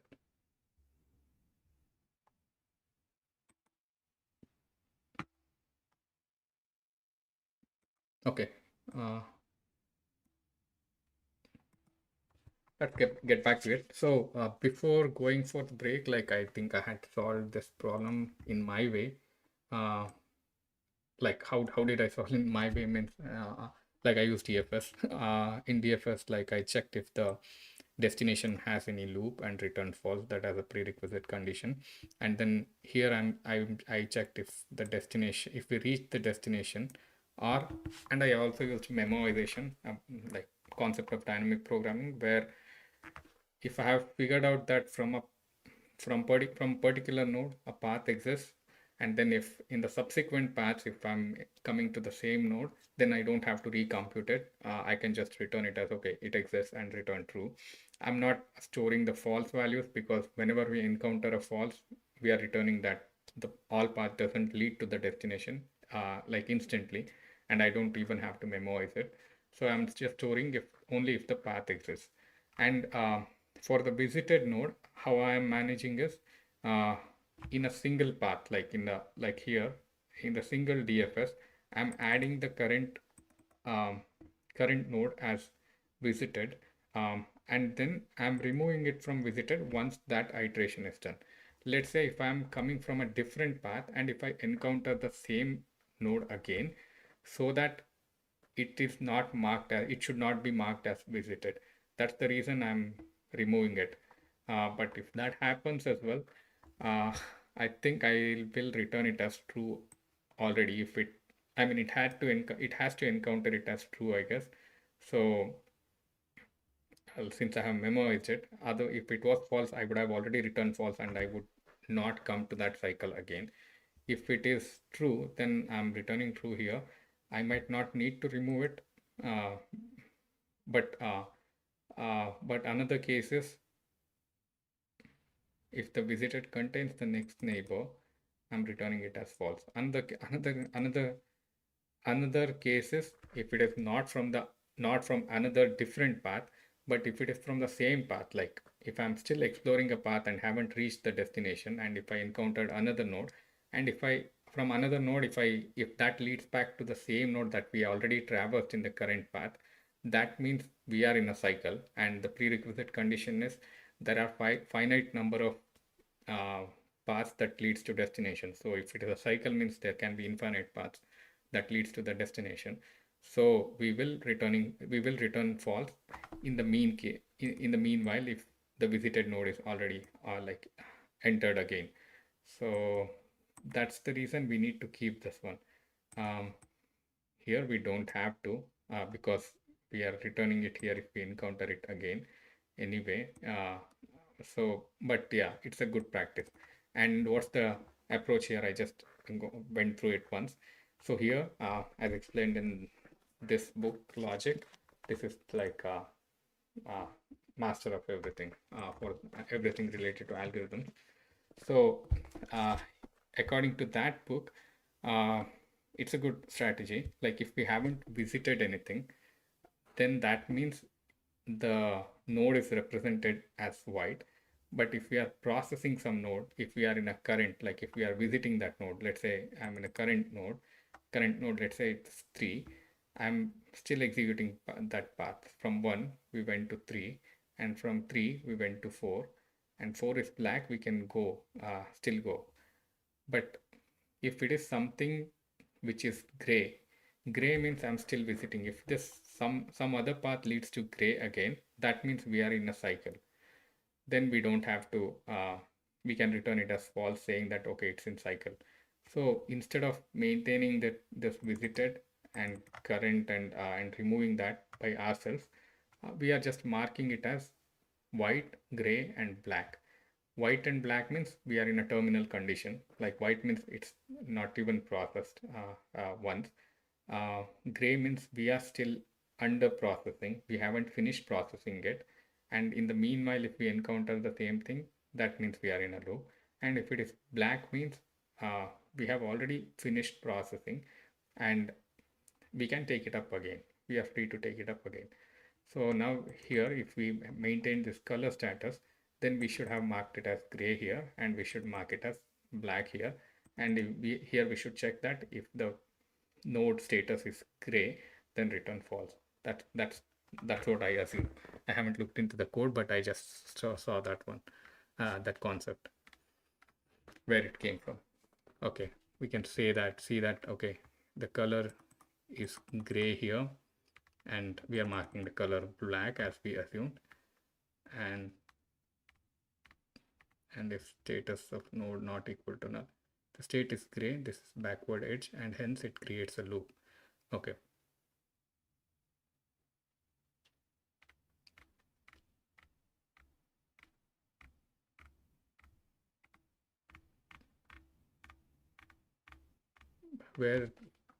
What is it doing if the state is gray?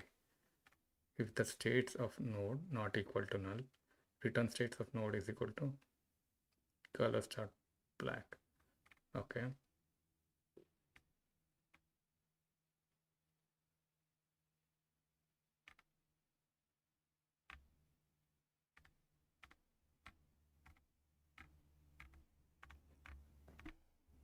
So what's the action we are taking if the state is gray? That's what I need to know. Here it marks as if the state is gray, this is a backward edge, and hence it creates the loop. Okay, that's understood.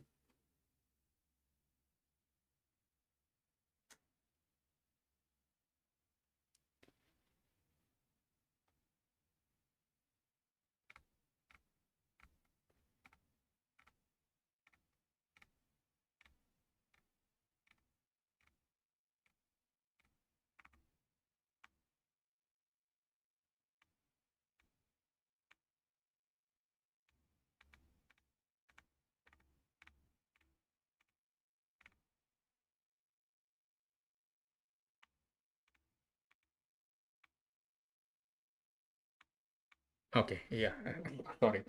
Yeah, I thought too much. They could have just mentioned as gray, then return false.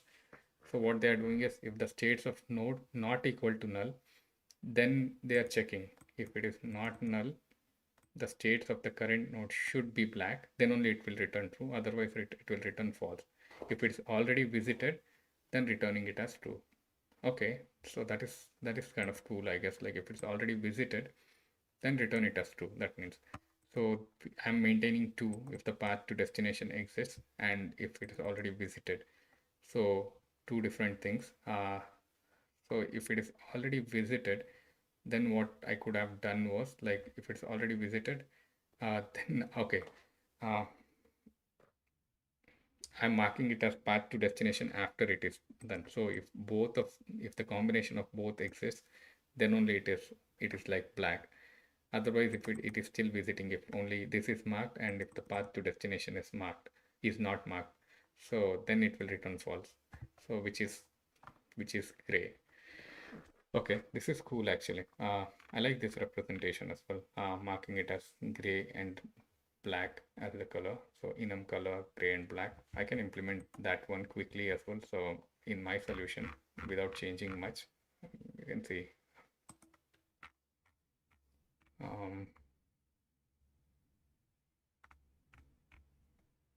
Let's leave it as it is for now. We can get back to it. We understood it. Let's move on to the next problem rather than wasting more time in this one. Okay.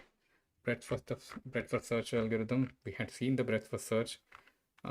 Previously, we discussed the depth first search, and then we discussed breadth first search as well. From A, let's say if we are traversing, as I said, if it is depth first search, from A we will either go to C or E, immediate neighbor.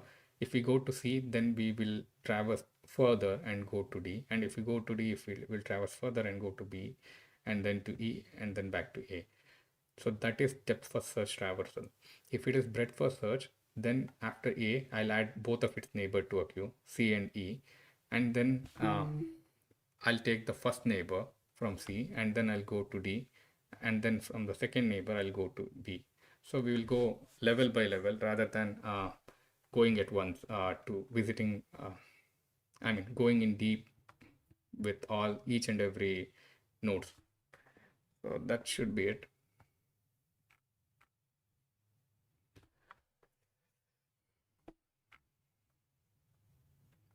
Okay, finding the shortest path. What are the applications? Finding the shortest path between two vertices in a graph where all the edges have equal and positive weights. Okay, so here we can think that, okay, all the edges are of equal weightage.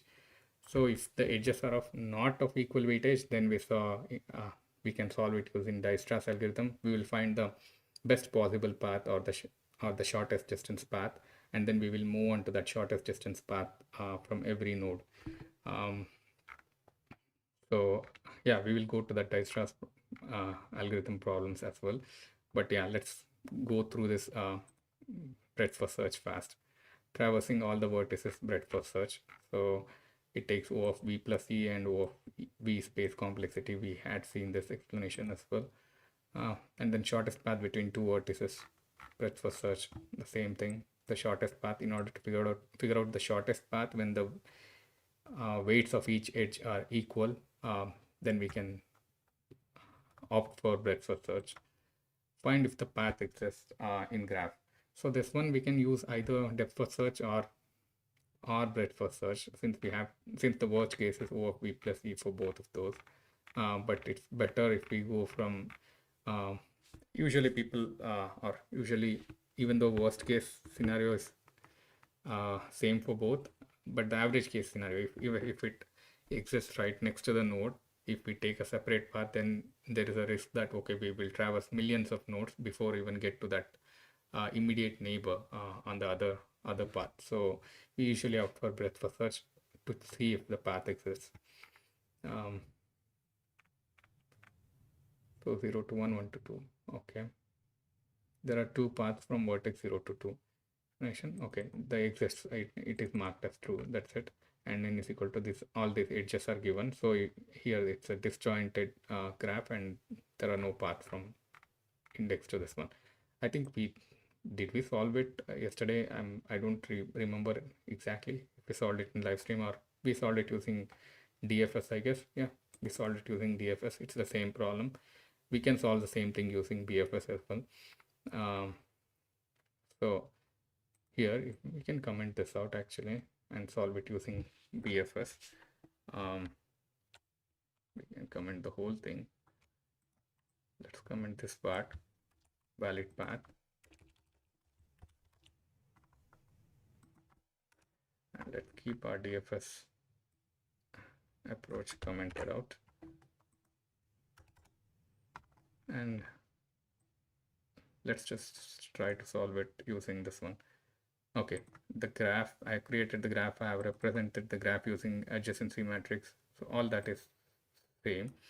And then I created a set as visited. We don't need this method call, but what do we need for sure in a breadth first search? The first thing we must need is a queue. So I'll just name it as queue. It's kind of standard for using in breadth first search, so I won't try to name it anything fancy to add confusion. So this is like a general syntax while traversing breadth first search. Queue dot is empty. I mean, I'm checking if the queue is not empty. And where do we start from? They have given a source, and we have to see if we get to the destination somehow. So, and rather than keep visiting the same thing, we can proceed on to the next are the other paths. So I think it's good to keep a visited set. And also after defining the queue, I'll just add the current node or the source node to the queue to start the traversal. Queue dot I think offer is the right method here. Queue dot offer source, and then let's check this one.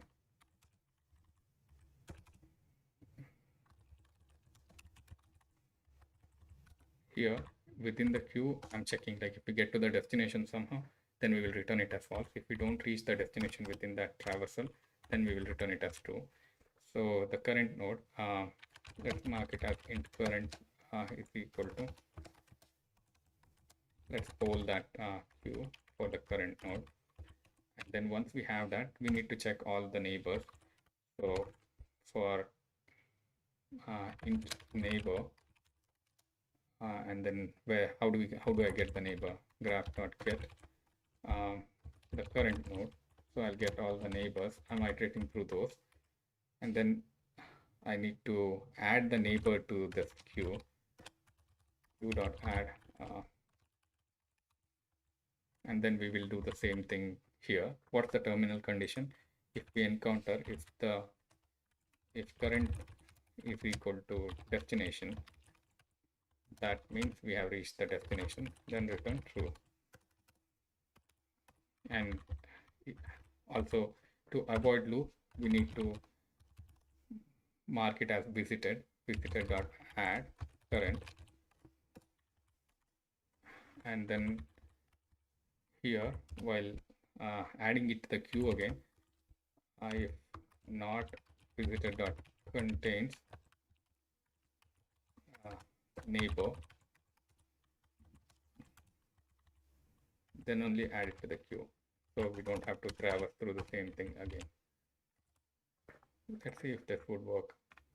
Everything is useful, right? We have a graph representation here, and then we have created a set of visited, and then we have created a queue with and then offered and then initiated the queue with the source value, and then we are iterating or traversing the queue until it is empty, until it is not empty, and then pull the first element from the queue, and then if the current value is destination, then return true, otherwise visited. Okay, got it. So did it execute just now? Judging true.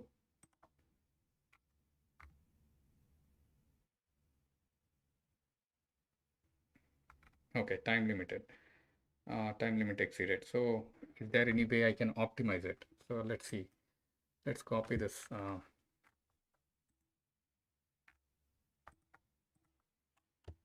Let's copy this one and add it as a custom touch case and run this. So this would exceed the time limit again, the same thing. And then let's try to optimize it somehow. How can we optimize it? Visited.contains the neighbor.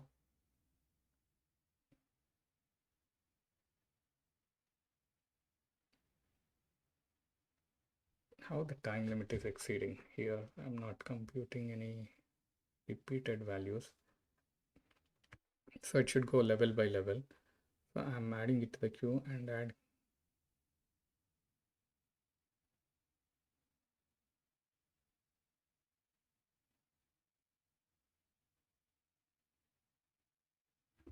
Let's do one more thing, or else we can mark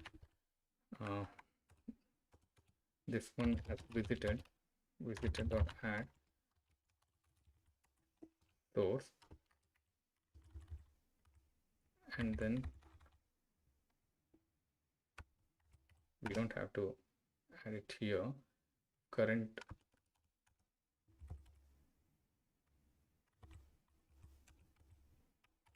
and mark it as it's visited.contains current, then just continue to the next one. We don't have to do anything.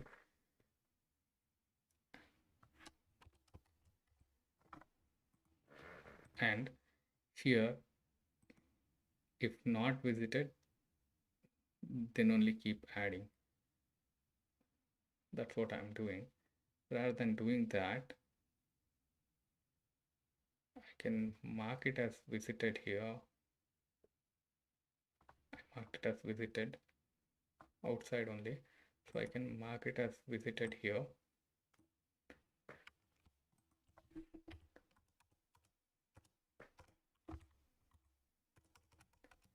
So I'm adding to the queue like it's like marking beforehand ahead of processing it.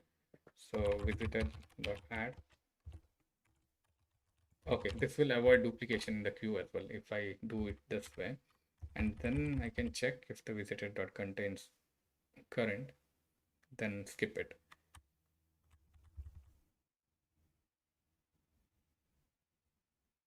Okay, that makes sense, I guess. Let's see this one, this approach. Okay, just return. So what's the difference? Let me explain the difference between both of those. So in that case, whatever the previous version, how to get back, I did not have a uh, visited.add of source here. So I was marking it as visited when I'm processing it. And then I was checking to add to the neighbor. If it is not marked as visited, then I was adding it to the neighbor. So there is a risk that if I haven't processed it, so when it is considered as processed, basically when I remove it from the queue and when I start processing a particular node, then it is considered as processing in that approach. Um, so there is a possibility that I add the same node as duplicate value in the queue, and then once I visit it, then I won't reprocess it though because it's already marked as visited. But still, there was a risk that I keep adding it to the queue again and again. But here, what I did is as soon as I added it to the queue, I marked it as visited, and then I checked if the visited contains current, then I won't do anything. It's like a no op, and then I'll return. Okay, this should not be good because I marked it as visited and then contains current, so it doesn't even traverse. I seemed like it worked because the answer was false and it returned false. Oh no, if the visited contains current, then continue. Okay, and there was nothing else, so it returned false.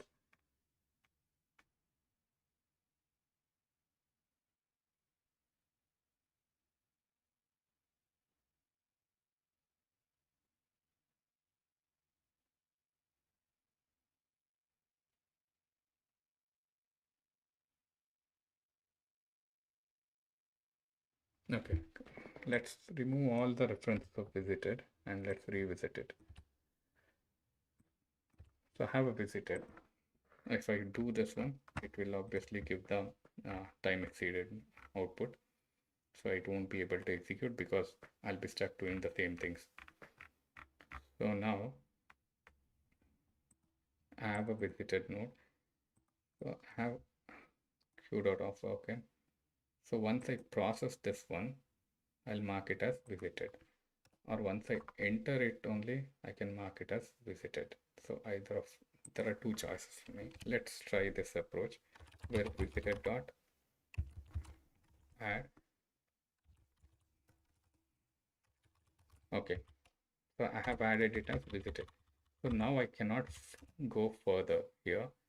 So visited dot neighbor. So if I have this one,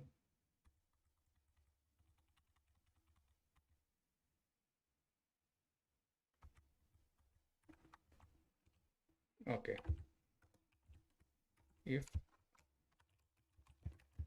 visited dot contains neighbor, then don't add it, just continue. If it doesn't contains, if it's not in the visited, then add it to the queue. Okay, if it is already added to the queue, then I'm not duplicating it in the queue again. So I'll be able to save a lot of time here rather than duplicating it in the queue. So let's try. Okay, this time it executed. So I didn't quit it here in the initial early only. So this should be the right value. Let's see. Okay, it's accepted as well.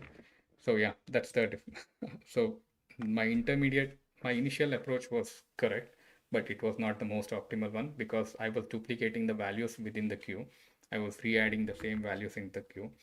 Uh, and in between, like I added this statement here. So what that did was like I had one value in the source, so that kind of like immediately exited and give false, return false. So for this particular use case, the expected value was false, so it looked like a right approach. But yeah, when I looked into it in detail, I realized that okay, it wouldn't have worked for the other use cases. And then for the subsequent scenarios, like the change I made was while appending it to the queue, or while appending it to the queue itself, I'll check that okay, if the queue already has, or I mean, if it is already marked as visited or not. So when I'm adding it to the queue itself, I'm marking it as visited. And before adding it to the queue, I'm checking if it is already visited. If it is visited, I won't bother adding it to the queue again. So that would save a lot of time. So if I'm traversing through one node once, I'm not doing it again. That's about breadth first search, or the problem solved using breadth first search.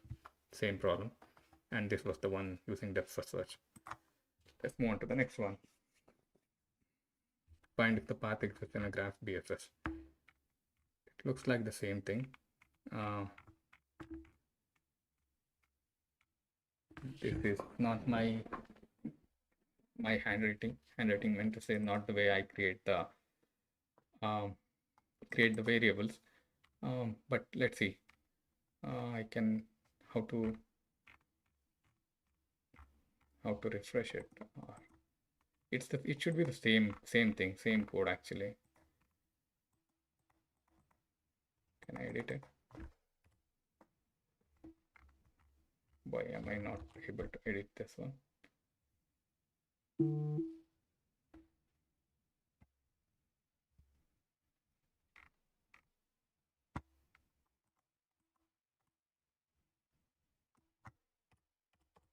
Okay, I can't edit this.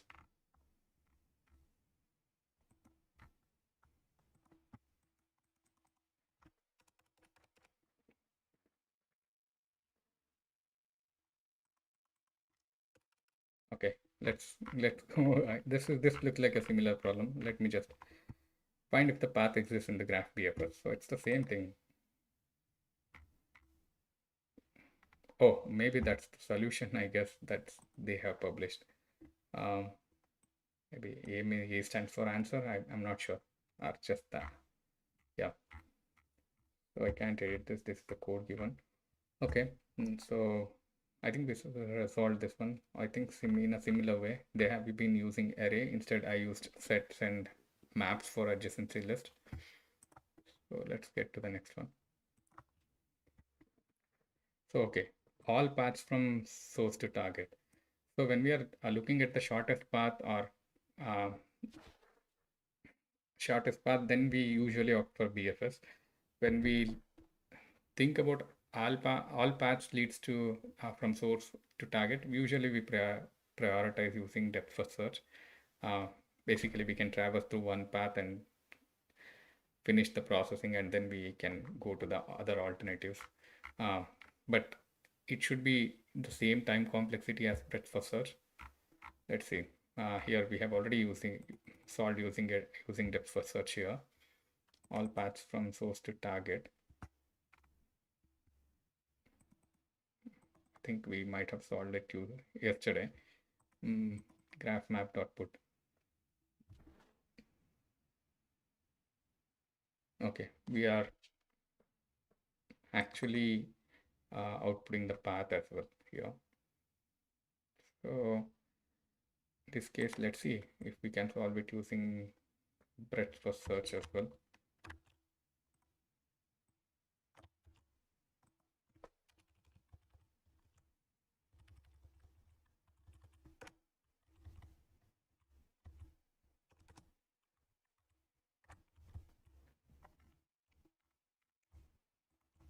So before starting to attempt this one, I think I see a few messages.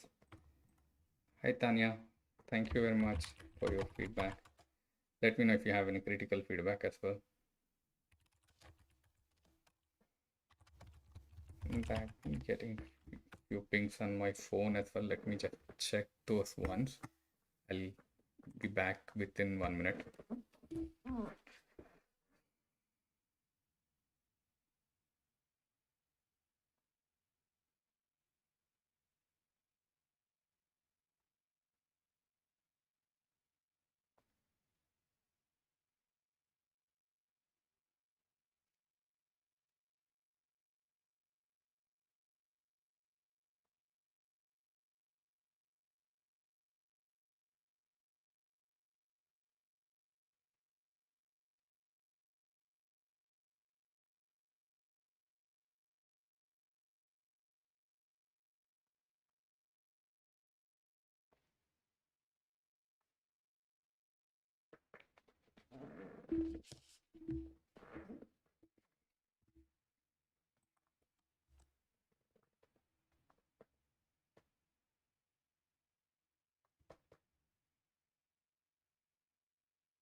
Okay, let's get back to the problem. I see that the number of viewers reduced as soon as I stopped solving the problem. Ah, that's a great signal for me. Let's go. Yeah, so where was I? Okay, we wanted to solve the same problem using depth first search. I haven't actually solved any all paths from source to target using breadth first search ever, I guess. Let me see if we can implement it. How can we go about the breadth first search? We must need a queue, so that's kind of no brainer. So I'm creating it for now.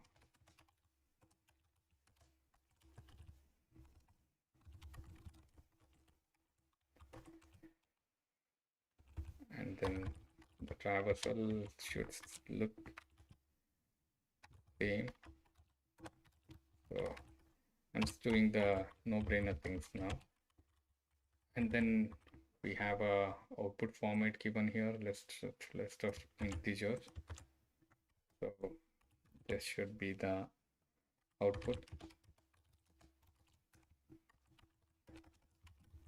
Let's see. So this much we have. What else do we need? All paths from source to target. All paths from source to target. Let's see, in DFS it was easy to derive that. I mean using recursion. Basically, I added the current path, and then from the current path I removed the last element that I had appended. So when it recoils, it will omit the current path and then try to take another path, and the same path will continue. Here in this case, in the queue, what should we do?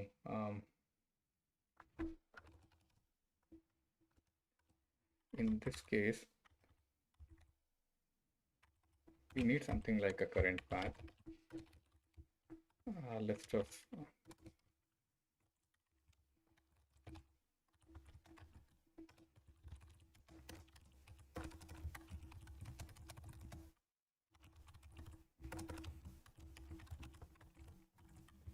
okay, and then while we are traversing, we will take the current element. I think the traversal would be somewhat similar.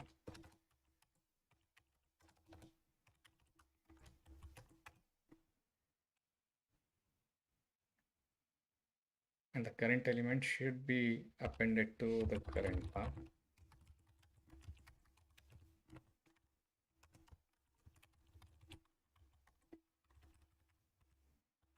Let's make it as linked list also. We have append method. Yeah.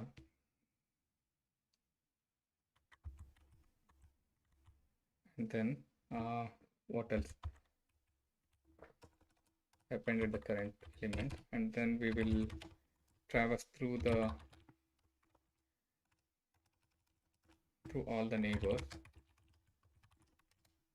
And okay, first thing is let's get the adjacency list ready in the same format that we usually get it.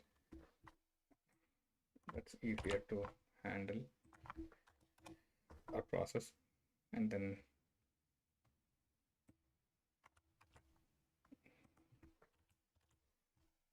which is of type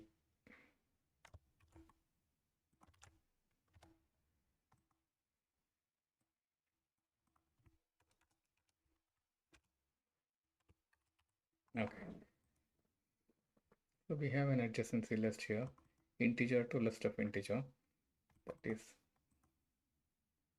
graph in a map basically, because there is already something defined as graph, so it's kind of awkward naming of variable. It should be fine for now. I have a list there, so neighbor here, graph map dot get current value. Then it would traverse through all of its neighbors, and here it's given all paths from source to target. Paths from source to target. So in an example, okay, I don't want to repeat the same node for sure, but yeah, let's have the visited in the same way that we had before in BFS.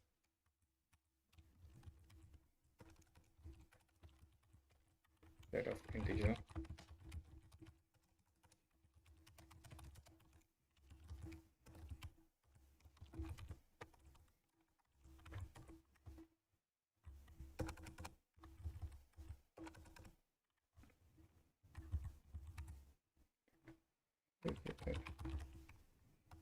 Okay, what did we do there? In order to avoid duplicate, we check if it's already visited.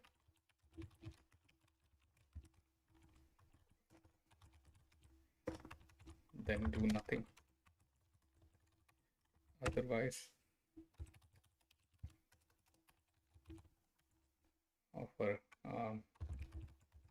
neighbor and then add it to the visited.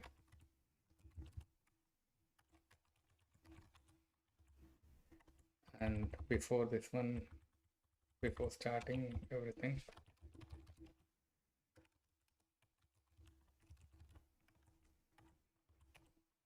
I think it starts from source to target.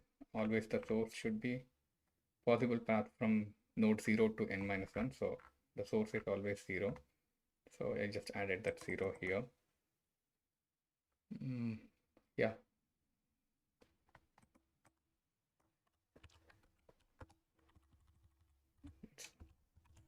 Yeah, this is much better.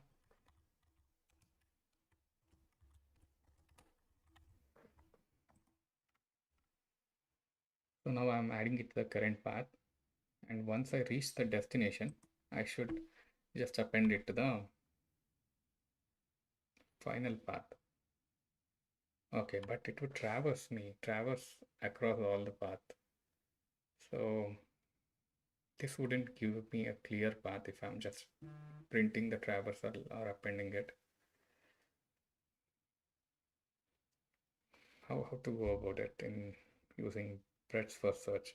There we were kind of using depth first search when we were focused and going in a single path, like we were traversing in a single path and finishing it, and then we can once we reach the destination, we were able to append that to the original one. But here, like once we reach the destination, we were appending it to the output, and then we recoil and remove the current node and then take another path, and then again we remove the current node and then we try to take the alternative paths. Here it keeps multiplying. Since we go level by level, the number of paths that we consider should go as all the alternative paths that we take with each and every different neighbor. So that means we cannot maintain all of them in a single one, in a single current path. So there must be an identity, and there must be a individual identity for the path that we are taking right now. So how to save that identity, how to save that uniquely? Okay, what I mean to say is from 0 we have a neighbor to 1, we traversed 3, we traversed to 4, we added appended 0 to current, and then we added 1, 3, 4 to the queue. Now we go to 1, we added that to the current path, and then we end up going to 3. Unlike in DFS, after going to 1, we would have gone to 4 or 1. We would have taken the path, but here after 1 we go to 3, and if we are as per current logic, I'm appending that to the current path, which is not right, which could be right in this way, but not like this one, 0, 1, not like 0, 1 and 0, 3. We need something like, okay, 0, 1 and 0, 3 and 0, 4 as 3 distinct ones.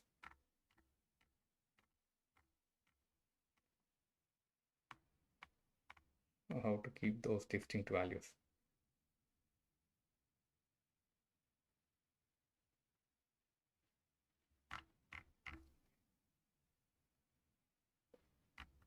So it should keep multiplying all possible paths. Yeah, it should keep multiplying with every growing number of neighbors. So, but how do I know which one to take now?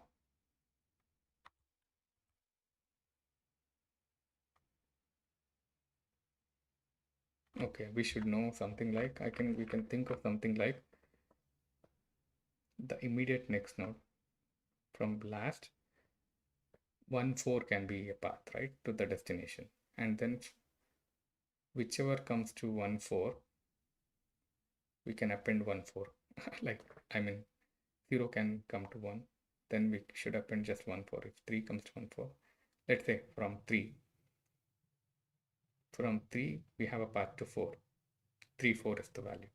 And how many of our people come to 3, we can just tell them that, okay, 3, 4 is the value here.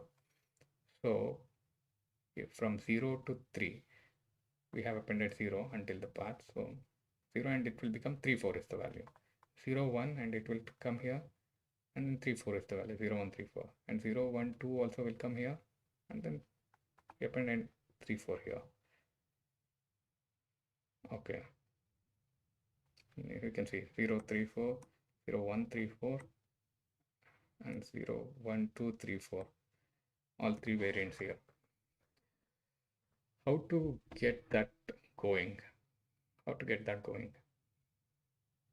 without using recursion? Tricky one. It's a tricky one.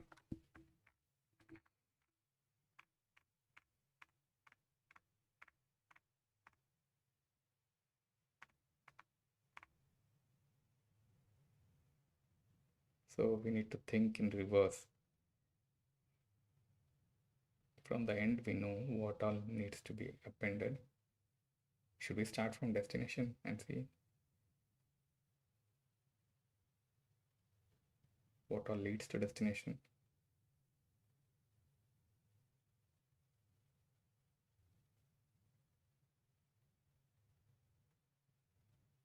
This is using breadth for search only, they have stated.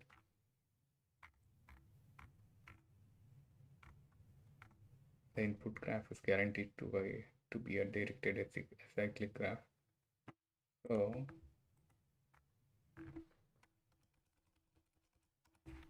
okay.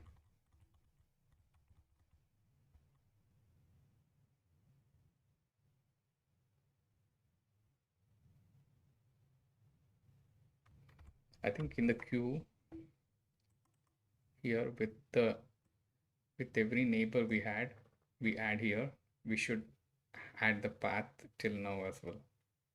After that, we should be able to determine. That would make it a bit complicated. Let's see that.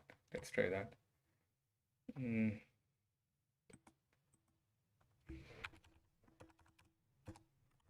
we create a pair here? Pair of integer comma list of integer.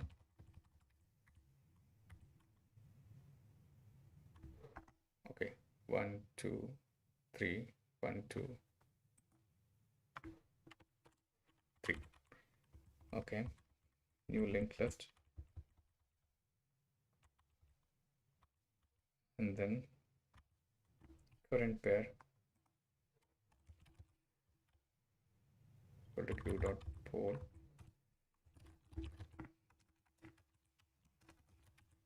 current node is equal to current pair dot get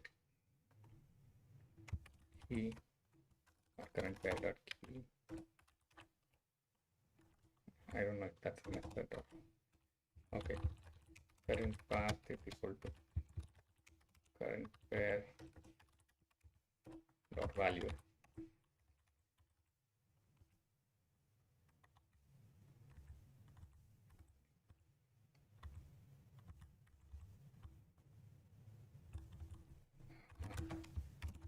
Let's copy it as a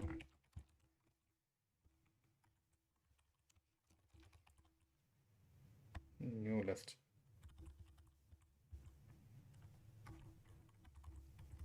Current pair dot value, and then the current path I'm adding the current value, appending the current node. Okay, and then to the queue I should add new pair of current pair. Sorry, no, I meant to say neighbor current path, and then added this as visited. Yeah,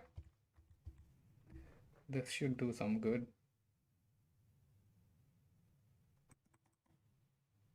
And here while initiating the queue or instantiating the queue, where did I do it? Queue. I have defined the queue. I have never did anything to that one. Current path. Okay, I just named it as current path, and there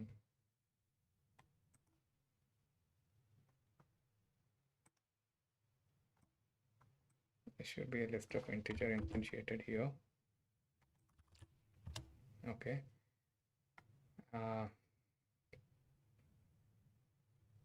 This one I can remove.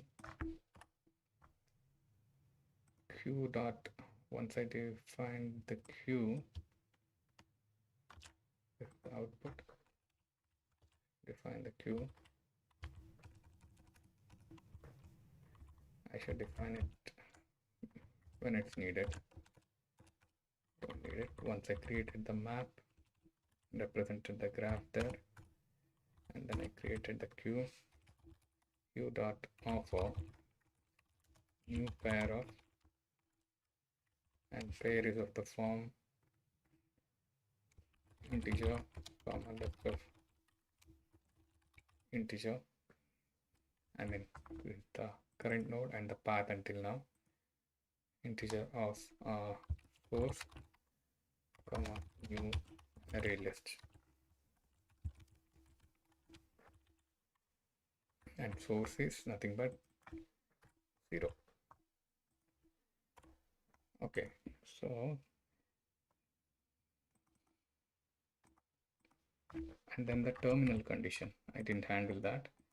So if current is equal to destination, current node is equal to destination,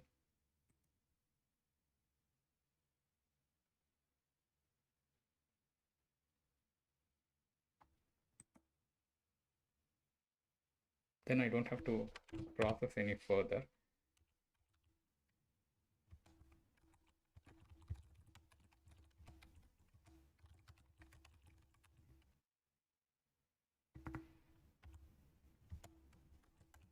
Current node is equal to destination out dot add current path, and destination meant to say graph dot length -1, which is destination. It's good to represent it that way, I guess. So it's destination. It would be generic, then I don't have to make assumption that 0 is the source and maximum length of the graph is the destination. Okay, so I'm adding the output. So one thing is the I'm doubtful about is the visited. Now in the previous problem, I was just seeing if the path exists in the graph. So if I have visited a node, then I won't go to that again.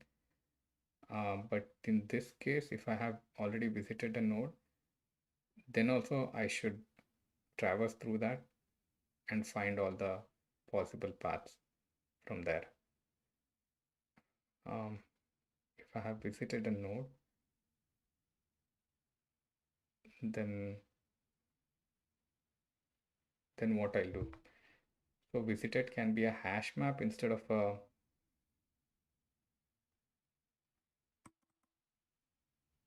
set.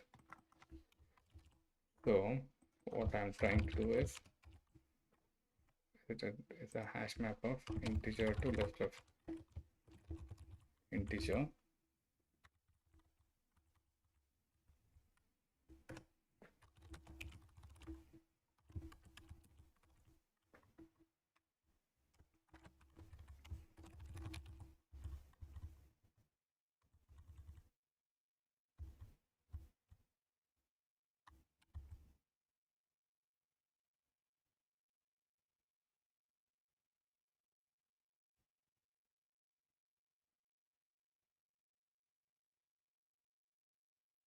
Okay, I'm not handling the visited properly.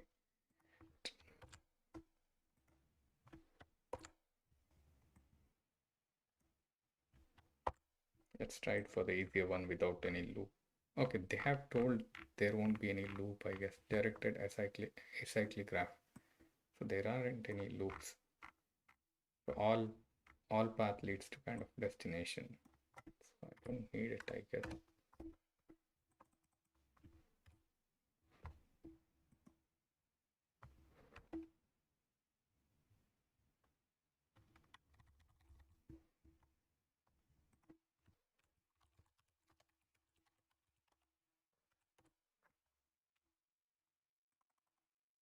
I don't need visited.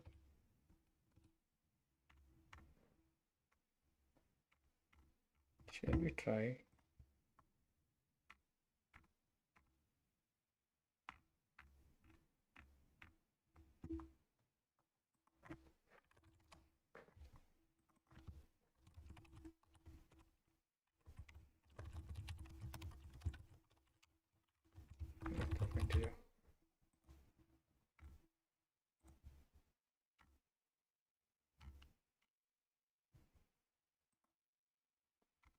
Okay.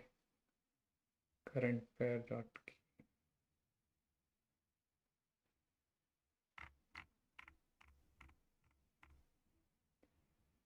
Where was it?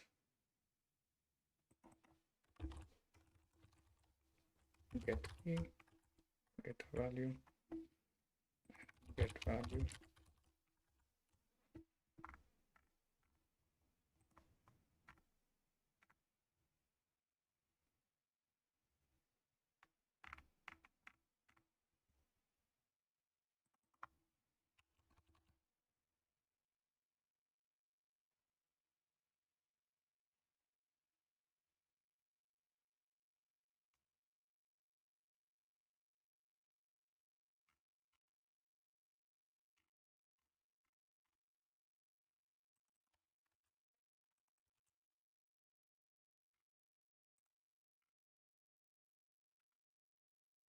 Zero 1 3 0 1 2 0 2 3.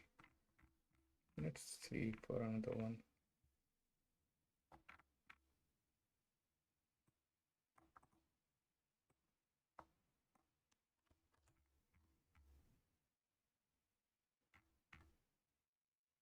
Again, that one only it's currently checked. So let's try another one here.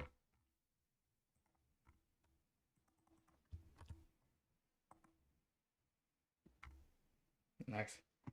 0 4 0 3 4 0 1 3 4 0 1 4. Yeah, everything is covered. It worked for this one also. Not sure if it's the scalable approach, but it's directed acyclic graph, so it should be good. I've never been more proud of myself. This was good, man. This was good. So yeah, so this worked. Basically, all our thought process while working through this problem. So we scaled up here. Basically, with every new path defined, we created a new copy of the path and we kept giving that to the queue. Like if I'm polling for a new alternative path, I know the path traveled until now and I'll keep appending to that one, and that will exist as a separate copy. And once I reach the destination, I'm adding it to the output. And I'm pretty sure the destination doesn't have any loop or anything, so I don't have to bother checking this. Once I reach the destination, it will come out and check for the next one if there are no other children node exists. So that is good. It worked. I was thinking this would be like this would be an embarrassing thing, and I have to look at the solution. I mean, there's nothing embarrassing in this one. I will be looking at the solution for one or the other problems when I'm not thinking straight, or I'm not smart enough to do that. But yeah, this isn't the time for that. Let's look at the solution, how they have solved this one. So they have a list of integer paths, that is the output. Okay, graph is equal to null. Okay, q, they have given q of list of integer, or q itself is a list of integer, q of list of integer, new linked list. Okay, they don't have to save the nodes, I guess. They can just path is equal to new array list, path that add 0, current path, q dot add path.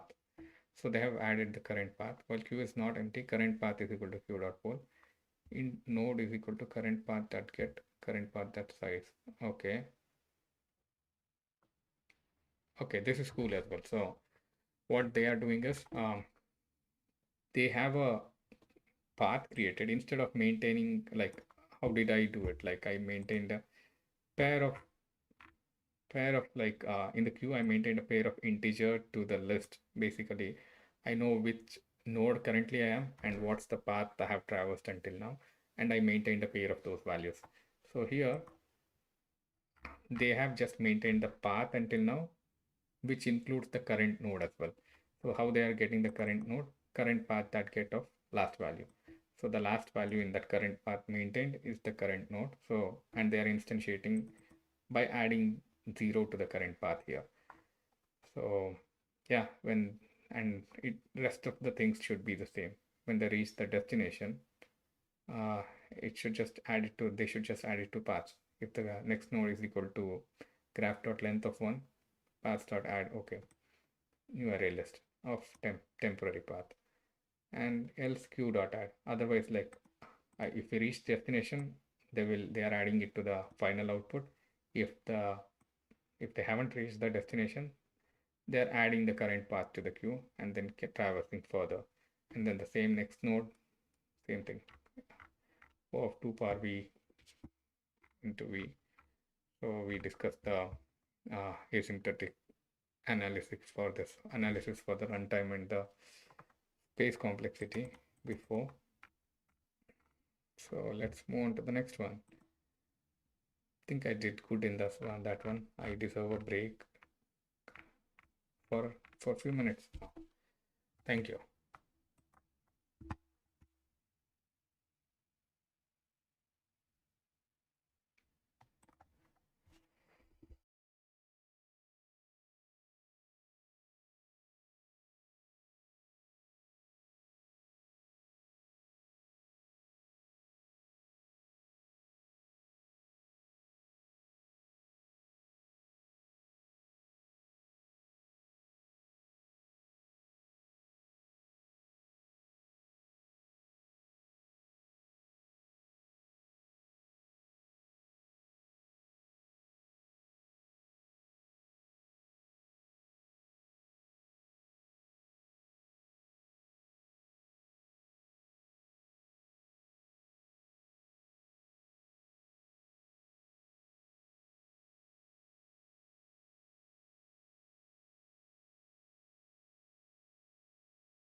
Okay, let's get back again.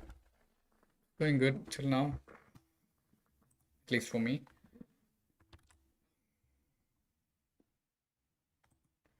So yeah, we did good in the previous problem. Let's see the next one. What is it? Looks like a tree. You are given a perfect binary tree. Perfect binary tree. What do they mean? Where all leaves are on the same level. Okay. So yeah.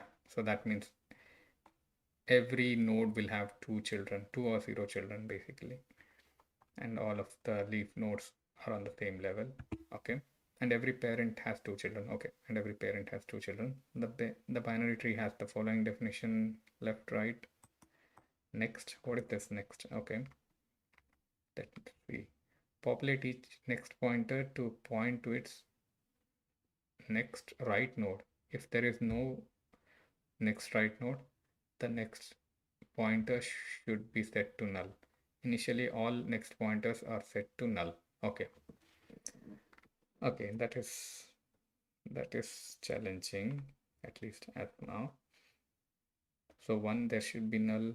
For 2, it should be 3.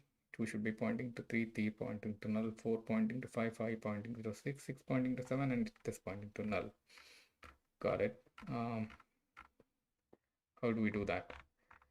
So we can do level order traversal. I think the level order traversal for the binary tree. Let's copy this and see.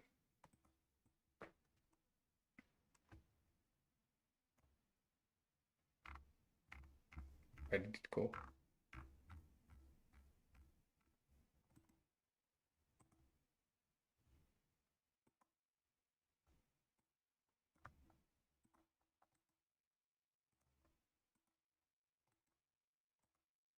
Okay.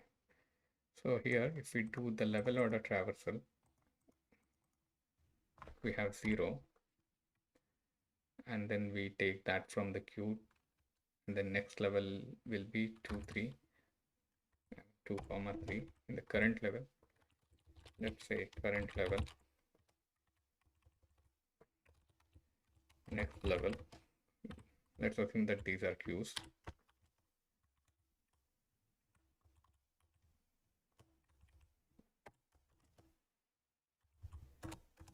2, 3, and output. What's the output? We need the trees right nodes basically. Why you use basically so much? Okay, you need to populate the right node of each of the nodes. Got it. So my current node is 0, which is not 0, it is 1, which is in this level. In this current level, the queue is empty, so I don't have anything to peek from in the queue. So I'll just not do anything to this node, and I'll just append the next level ones, and done. In the current level, there is nothing else to look at. And then next level will become current level, which is 2, 3. The next level is nothing. So while I'm traversing in 2, in the current level queue, if I peek, like I poll the 2, which is the current object, and when I peek the queue, it should show me 3, which is the next one. So to 2, I'll add it as 3. To node 2, I'll add it as 3. I mean the right element. And to 2, I'll add the next element as 4, 5. And then to 3, and then it comes to 3. In the current level, 2 is already polled, and I polled 3. So for 3, there are no next one in the current level. So I'll do nothing. And I'll have to add the elements here, 6, 7 to the next level. And then 3 is processed. So the next level, I'll make it as current level.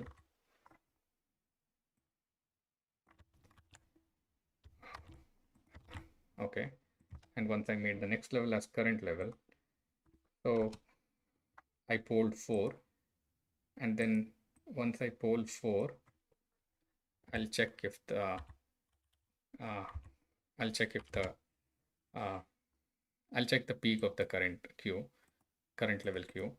So peak is there. So to 4, I'll add right value is 5, and then I poll and then 4 doesn't have any children, so there's nothing to be added to next level.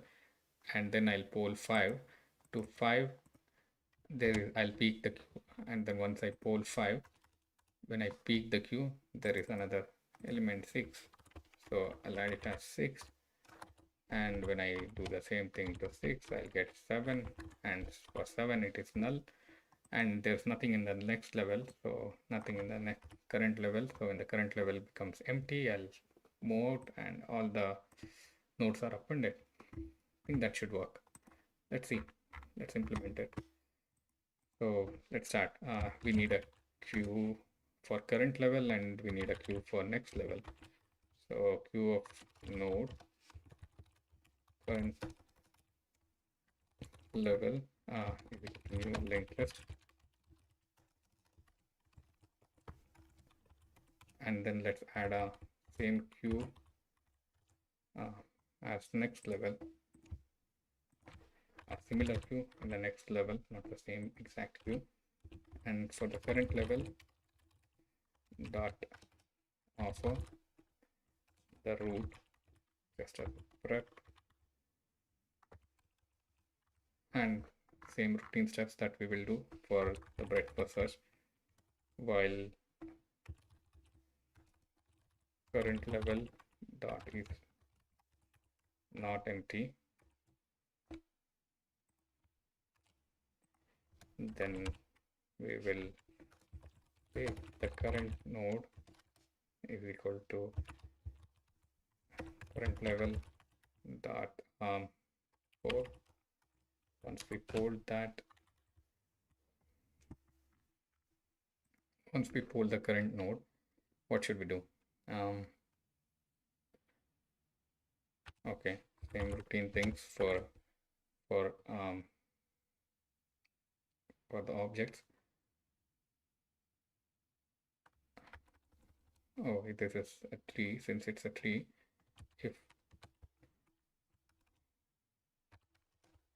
if node dot left, not if current dot left, basically here in this case current dot left not equal to null, then next level, I'll add it to the next level dot offer current dot left. So I can copy the entire thing. If current dot right is not null, then I'll add that to the next level only. So once I add both of those, okay, so that makes a set for this one. So if, and another premise I need to set is if current level dot is empty, then I'll update current level is equal to next level, and I'll instantiate the next level is equal to new linked list. Okay, so that should do the trick. And then when the next level is also empty, it will just come out of the loop saying that the current level is empty. So this is one more step I would consider as, so I'll leave one space. And here, once I get the current level or the current node, so how I determine the right of the current node, that's all we need to do, right? We just need to append it. Current dot right is equal to current level dot peak is a peek, current level dot peak. Let's check if the current level is empty first. If current level is empty, then null, else current level dot peek. I don't know if it is PEK or PEAK. Let's check that one. Okay, sorry. I need to, yeah, I think nothing else. Just return node.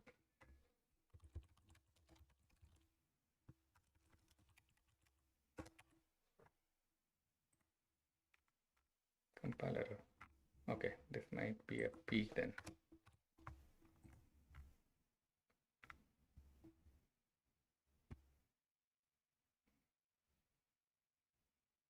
One hash, two hash, four hash, one hash, two, three hash, four, five, six, seven hash. Okay.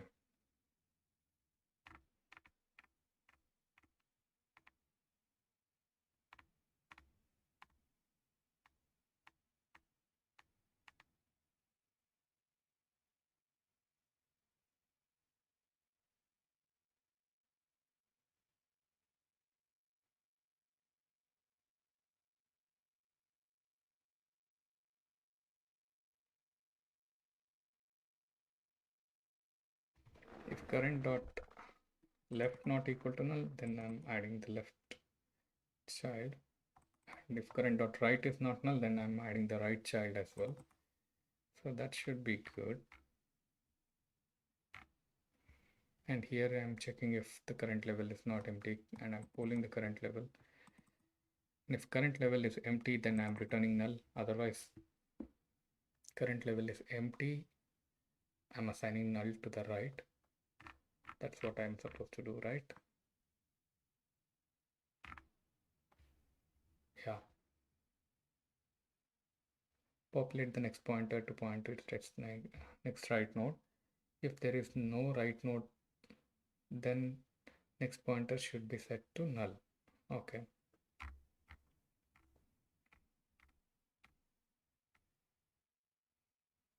So current dot next is equal to null if it is empty. Otherwise, current level dot peak. And I peak. Okay. Okay. Current level dot peak dot value. So current level dot peak. No, it's not just value. It point to that one. Point to that node itself.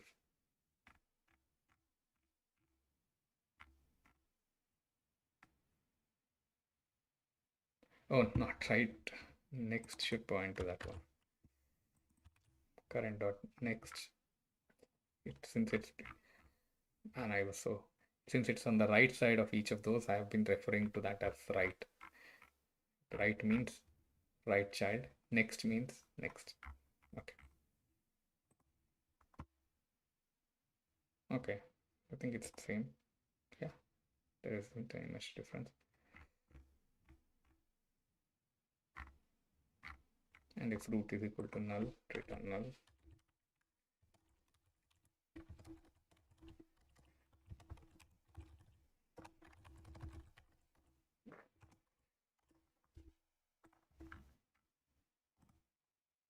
Accepted. Oh, I'm amazed at myself right now.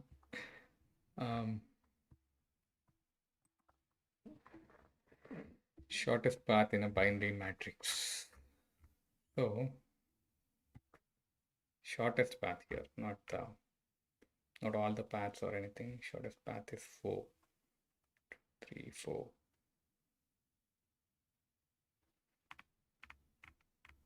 Let's take a chill break for just a minute, and then we can get back to this one.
Okay, I'm back.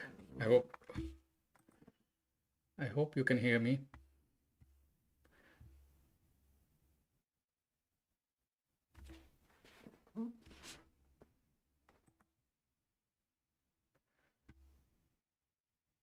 Can you hear me? Is there anybody in the call? In the stream?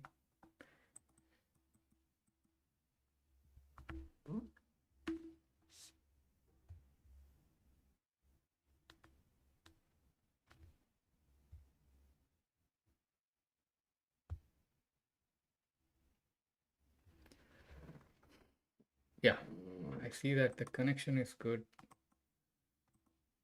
Stream settings, okay. Yeah, I hope things are audible. Let me check. Let me check here.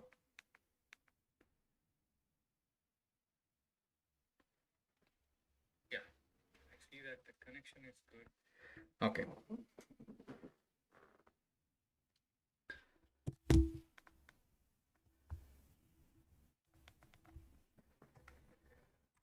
So, yeah, it takes a lot of motivation to keep streaming when there are no live audience. But I'll keep doing it. I think it's pretty useful for me. I would endorse this experience to everyone. So now I'm staying accountable for what I'm doing.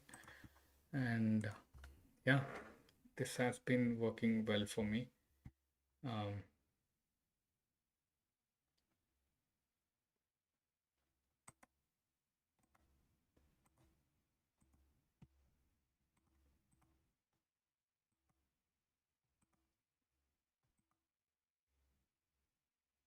okay.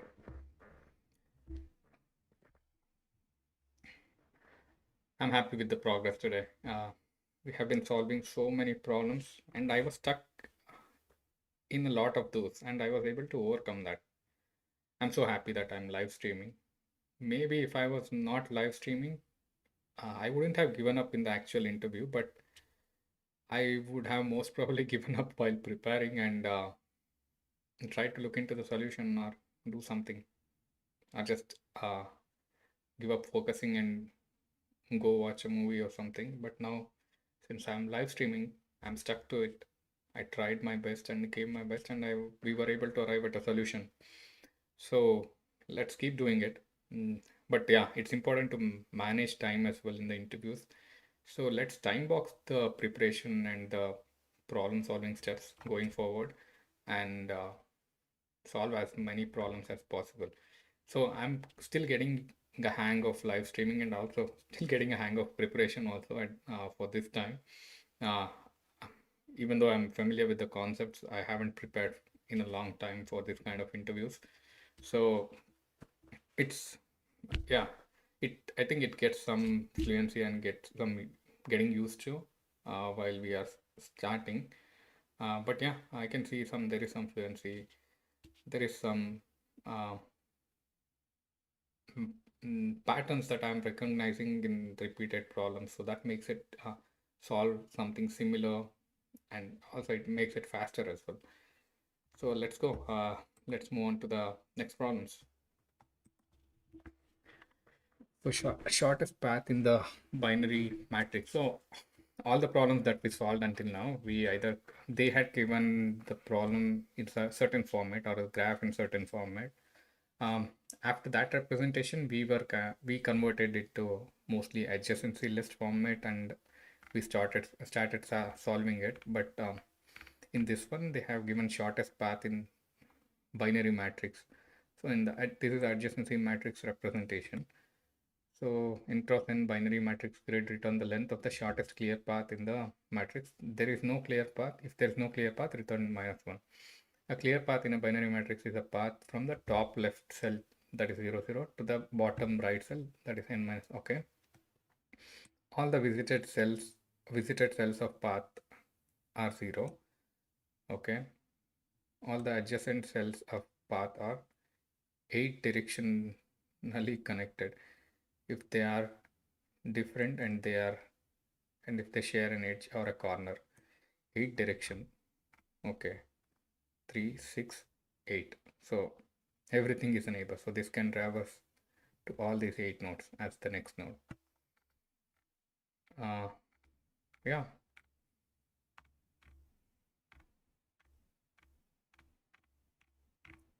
Shortest path in binary tree matrix. So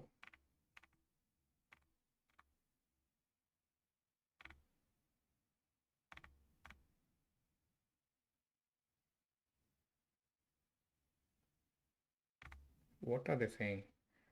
Clear path in a binary matrix is that from top left, okay, to the bottom right. All the visited cells of the path are 0.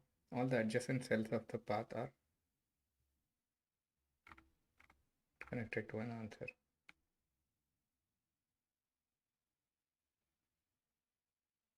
0, 0, 0, 1, 1, 0, 1, 1, 0. I did not understand it for some reason. So what does this mean? All the visited cells of the path are 0, 0. Clear path. Okay, we need to find a path from this corner to this corner. The length, what is the path? A clear path in a binary matrix is a path from top left, okay, to the bottom right, such that all visited cells of the path are 0. Okay, it can traverse in only 0. Okay, if there is a 1, that means a blocker. We cannot traverse in 1. So 1 means there's no edge in this. Like it's like a reverse representation. That's why it was a bit confusing. So 1 means we cannot traverse through that. If there is a 0, we are okay to traverse there. Let's see. So how to avoid repetitions? That's one key thing. If we have already traversed in a path, then we can mark it as 1. If we have already traversed a node, then we can mark it as 1.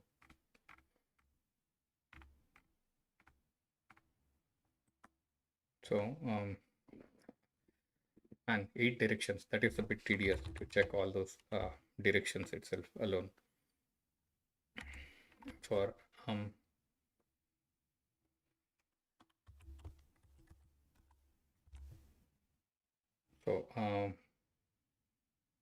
we have the grid. We need to find the shortest path. So shortest path means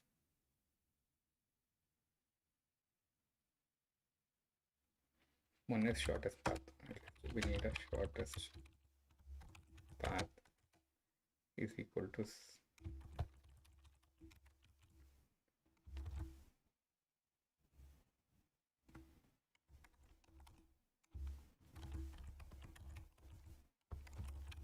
it's represented like this, I guess, maximum value.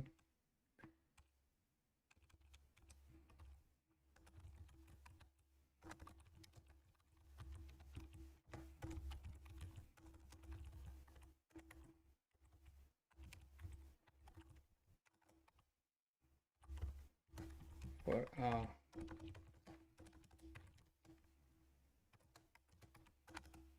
usually traversing through this one grid.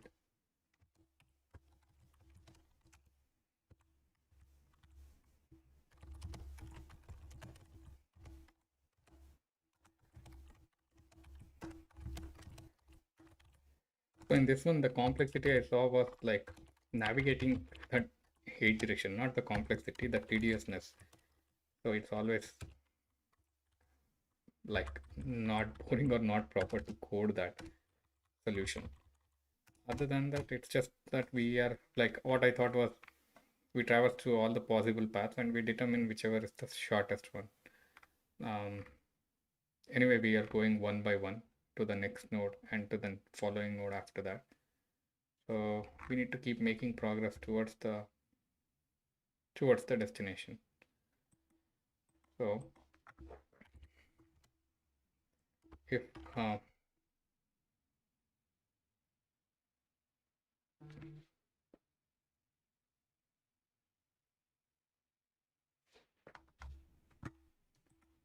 okay, hi Django Askaf, there's a new user.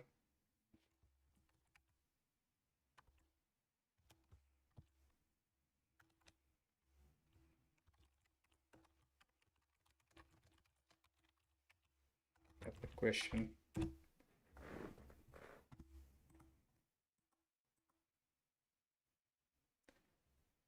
So what should we do? So I'm traversing here. So we need to check if the value of that value in that grid is 0, then only we will proceed in that path. If it is 1, then we cannot proceed any further. So all the 8 directions means it should be like I minus 1 j, I minus 1 j minus 1, I j minus 1, I plus 1 j plus 1, like that. So but let's not try going to the negative side, I guess, but we might have to. What if there was no paths? Like what if these two are 1 1 and this was 1? Then we could have traversed from this to this one. What if this was 1? If we have to go in a zigzag path, then we have to, the shortest path is like we have to consider the negative directions as well in that case.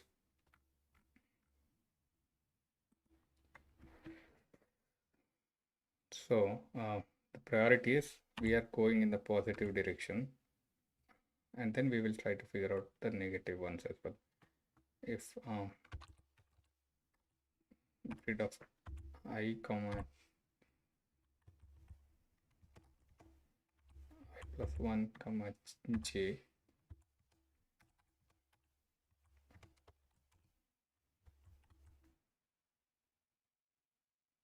okay, since it's a binary search, let's see how to do this. Any idea? Anybody? You can comment in the stream.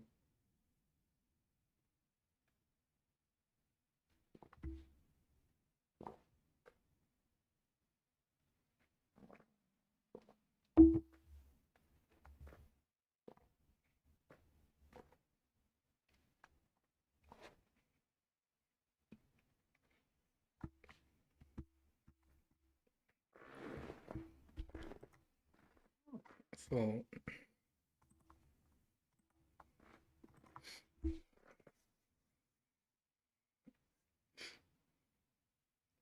who are in the stream, just raise your hand once or give me some hint or signal. Thank you, Jungavaskar, for messaging and letting me know that you are in the stream. Okay, equal to 0, then that is one of the probable path. I cannot just keep looping here.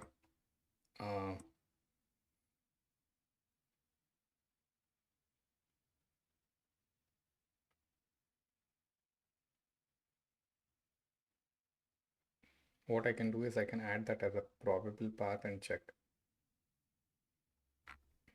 Let's check the hint here. Do a breadth first search to find the shortest path. I mean, we are in the breadth first search topic, but how? Okay, let's look at the solution since I'm not able to focus so much in that solution.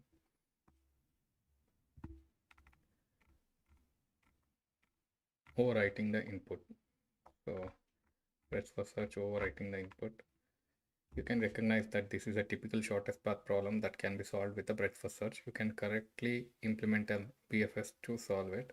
For bonus points, you know that the solution could be optimized using A-star algorithm. We don't need A-star algorithm, so we can, if we are curious, we can look into it later, but might not be useful for a lot of people. So this section is aimed for at the readers who aren't yet at the level they can immediately recognize this as being a BFS problem. If you don't require this level of guidance, feel free to skip. If you are faced with a problem like this and aren't sure where to go with it, then the first step to make an example and solve it on a whiteboard paper. Here is the example. We will walk through this. Okay. So here in this case, we need to, this is a dead end. Basically, if we come here, we can come like this and then here traverse this way and this way and this one. This is the shortest path, I guess. So this is like 3 5 plus 2 7 plus 2 9 plus 2 11. It should be the 11 should be the answer. The next step is to think about whether there is a better way of visualizing the input. In this case, we are told zeros represent open cells and ones represent blocked. An intuitive way of visualizing this, therefore, is to color the blocked cells. Okay, this is clear. As long as you can communicate clearly with the interviewer about what you are doing, making the input more friendly towards your eyes and brain can be okay. It also helps to look at more than one example. Here are a couple of more to find the shortest distance for the last one. Okay, did you find this one shortest path? If not, have another look. And 10 either way. Now that we have looked at a few examples, let's try and generalize a bit and come up with an algorithm. Notice that from a given cell, there are up to 8 options to move out of the cell into another cell. For example, if we do this with every cell, we can get the following. Okay, notice that we have discovered is the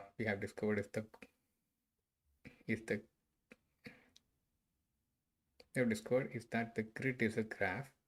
White cells are nodes and lines that between them are the edges. This is a special type of graph we call as lattice graph. 2D arrays that are representing a graph come up a lot in the interview questions. It is essential to be confident with them. Don't worry too much about how we will implement this yet. We'll get to that in a bit. So we have a graph and we need to find the length of the shortest path from top left to bottom. Right, okay, got it. Recall that BFS works by firstly identifying all the nodes that can be reached in one step from the top order cell. Okay. Now that we have determined the BFS problem, recall that BFS is implemented using a queue. Queue is a first in, first out structure. Okay. In front of the queue and puts the node neighbors on the back of the queue. Got it. We commonly refer putting a node on the queue as enqueuing and taking a node of the queue as dequeuing. We will use this terminology for the remainder of the article. In the BFS to this problem, we will, okay, the top left cell, we enqueue, here's the pseudocode setting up the BFS. We identify the cells row commas, okay. Got it. We enqueue the top cell as its first cell. Got it. Now that we have done the initialization, it's time to design the main BFS loop. While there are cells left on the queue, we should dequeue the cell, look up its distance that has already been written into the input grid, and explore its neighbors.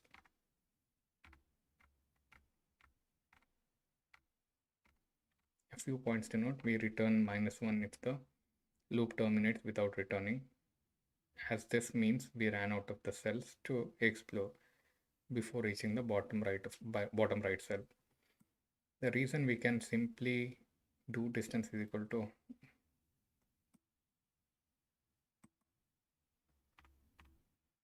if the loop terminates without returning, as this means we ran out of the cells. Okay. Cells are only enqueued once a number has been written into them.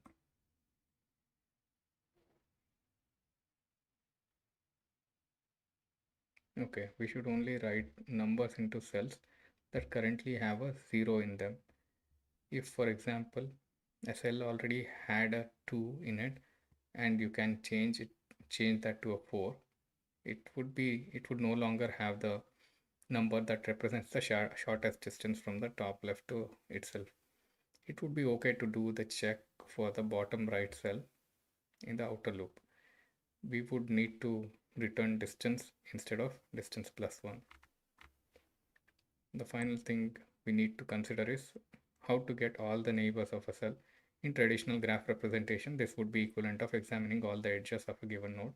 For grids, we identify each neighbor by its row and column offset from the given cell. Okay, directions. Yeah, this is the one. This will be very useful for us. So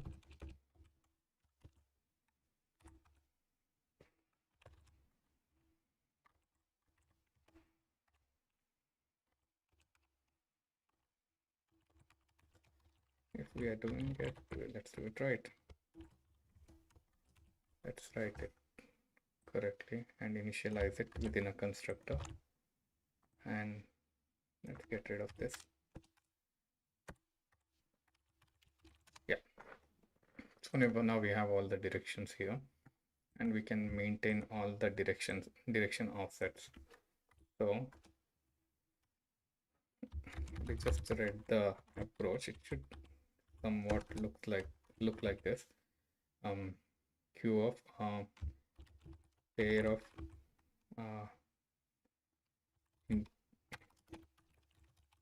so this would be like a row number and a column number. That's what I mean here. Pair of Q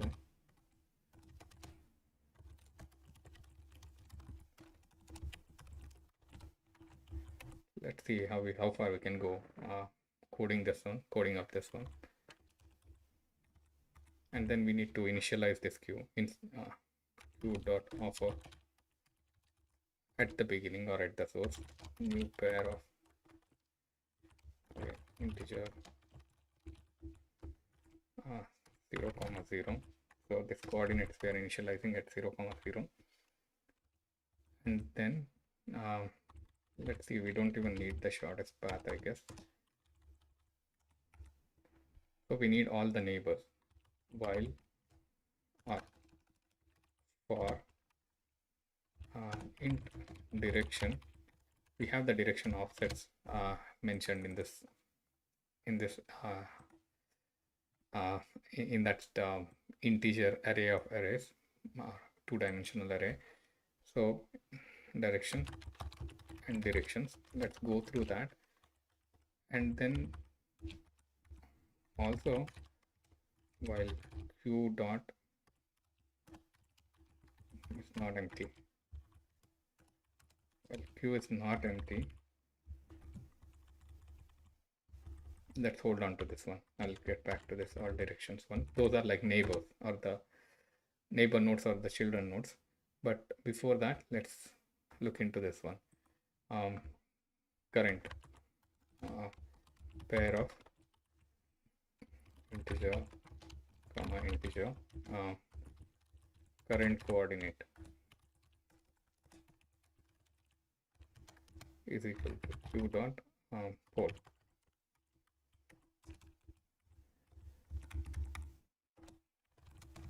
So what we can do is intro is equal to, so just to make it simplify it as much as possible for everyone to be able to read, let's split these things down, and so this is not, we are not using it as key value but row and column,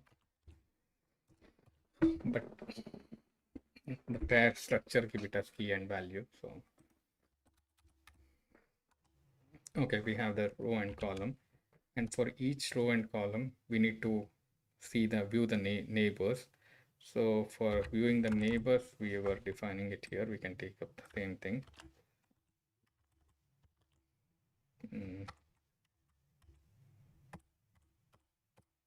Okay, and uncomment this. And once we have the direction offset, if row plus direction of 0 is valid, if that is valid or not, that we need to check. Is great. How do we check it? Is greater than 0, it should be greater than or equal to 0, and the same thing should be, I mean, I'm doing plus, even if it's -1, it will do row minus 1, it will do row minus 1. So I'm just doing the offset addition here. So the same thing, and row plus 0 is less than grid dot length. Then what we can do, and we should do the same thing for the other offset, column offset, column plus direction of 1 is greater than or equal to 0.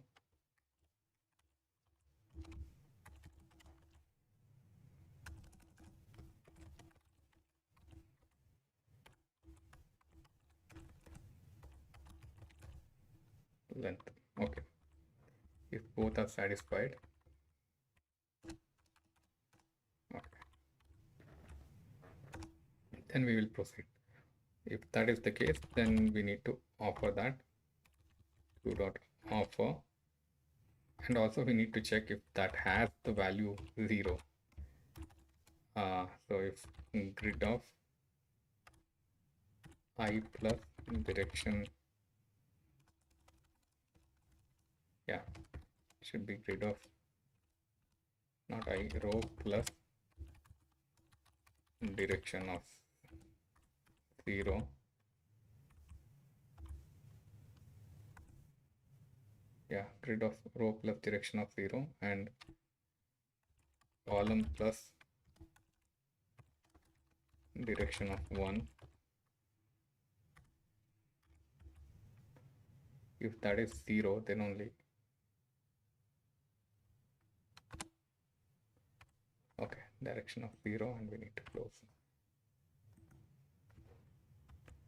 0 is equal to 0, then only we will add it to the queue. Otherwise, we won't. Then we will add this 1 to the queue.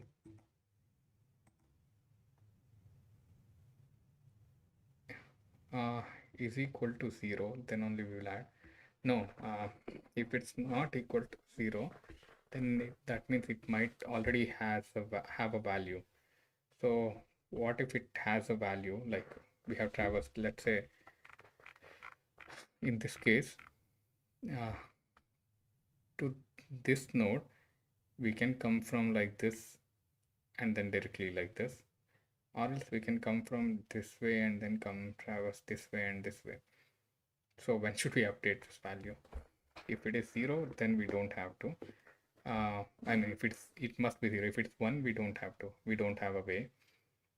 If it is 0, then we will update. But what if first time like we traversed like this, these ones? So we need to check if that value, whatever we are going to update, is less than whatever is existing there. So what we can do is not equal to 1.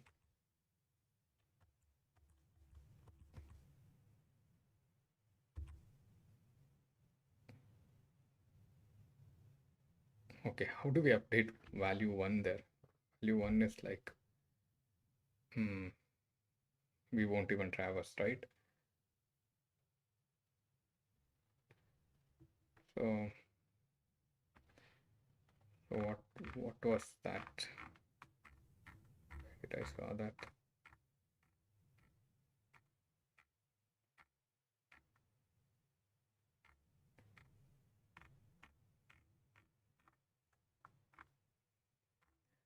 Okay, let's see. So we have this neighbor. How are they maintaining that in a straightforward manner?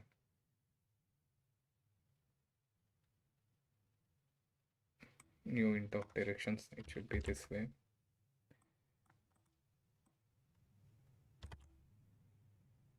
And private static final. It can be a static final as well. That's a good way. We don't have to modify it. So we don't have to make it as instance variable.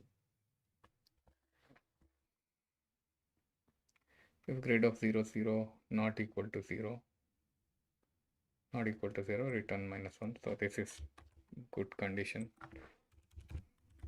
We are validating the input. If the initial conditions are met, then we are just returning -1. So there's no valid path if we don't have a source as 0, or if we don't have the destination as 0. Then we are setting up the DFS. We were setting up the DFS in the same way we had. Okay, I have been maintaining it as pair of 0 0. They are maintaining it as integer array. So that's okay, I guess. Grid of 0 0 is equal to 1. Okay, they marked.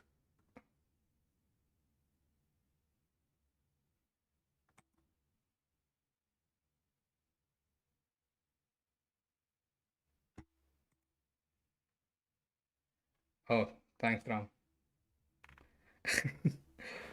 Okay, thank you. I had missed it. So let me start explaining it.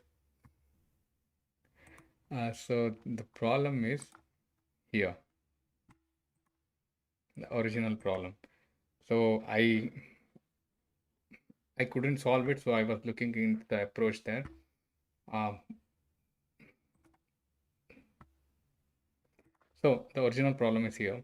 We have a n cross n grid or matrix, and in that one, we can traverse only in wherever there are zeros, and one means those are blockers or obstacles. We cannot traverse through that.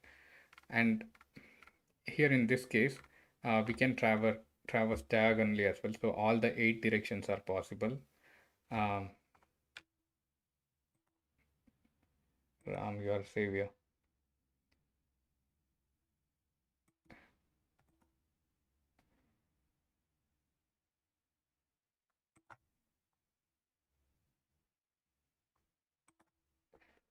So yeah, let me get back to this one.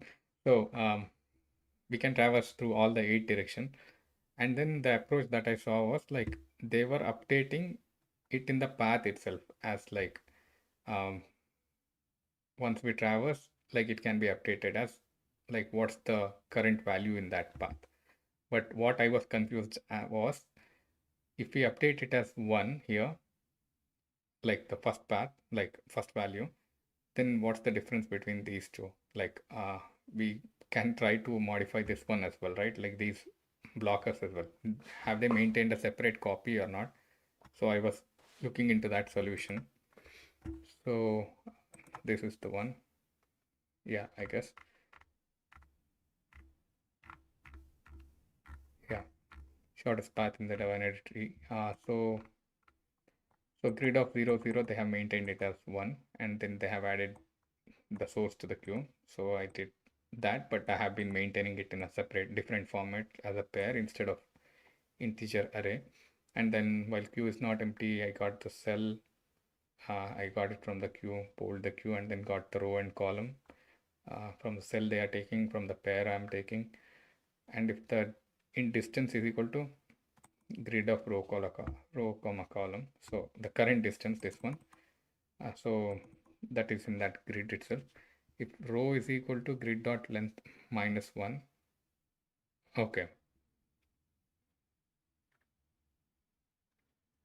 okay, if we are just checking if we are at the destination, then we are returning the current computed distance. If we are not at the destination, then we need to check all the neighbors, get neighbors, row, column, grid. Okay, and then here we are checking neighbor row is equal to neighbor of 0, neighbor column is equal to neighbor of 1. Okay, for get neighbors, they have created a separate method where they will just iterate through each of those.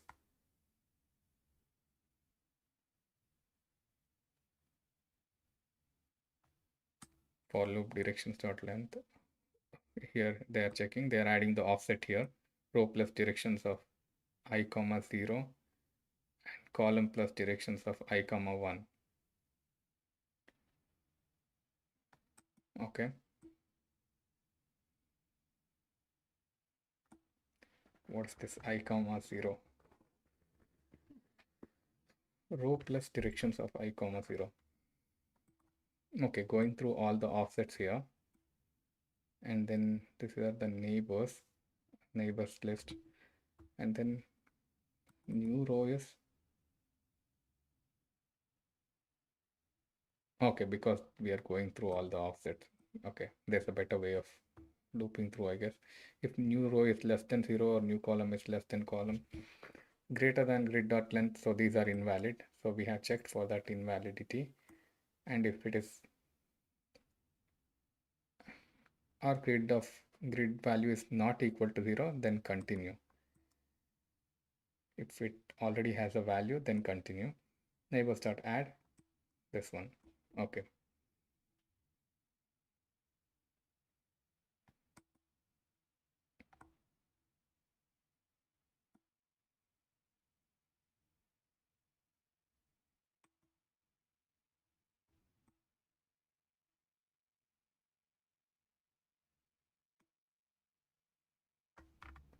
Okay, once we have this one, q.add int of, so whether this approach would work or not, I'm still confused. How are they able to differentiate between this value one in these grids? So it's given as 0 and 1. If we maintain it as 1, what is stopping us from modifying this and mark it as 2? Since we are not checking that, so that is also a valid neighbor only, right? According to this one, so that is also being added as a neighbor. Where is that implementation? Yeah. So when we are checking for all the neighbors, current distance is given, and then we are looking into each neighbor. Okay, there is a visited one. Okay, they have maintained a duplicate structure here. In the duplicate structure, they are maintaining neighbor row and column as visited as true, and then adding it to the queue. If it is already visited, they are continuing. If it is not visited, and how is the visited being created? Visited of 0, 0, only true, marked as true as of now. Okay, and visited also doesn't have any information about the other case. But the thing is,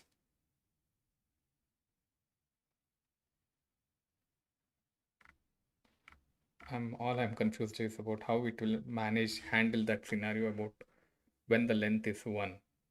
Won't it coincide with the value 1 in the grid? How it is able to differentiate it? Q.add.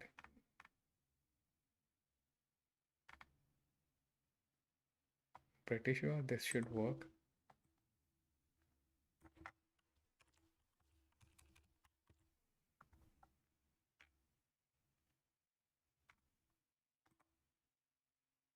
Yeah, this works. So, but let's not use the same code. Let's write our own version. So let me stop worrying about that once scenario and start focusing on the other ones. If this one is equal to 0, is not equal to 0, then continue. Otherwise, neighbors.add. If it is, they are checking if it is. They are checking the negative conditions basically. If it is less than 0, or this one is greater than grid of length plus 1, column plus direction is less than 0,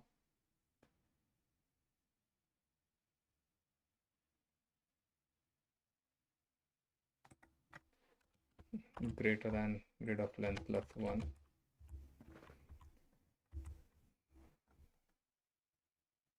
If it is not equal to 0, then I'm moving on. Then I'm moving on, so I need to continue. Otherwise, I'll add it to the queue as the next one, and then the distance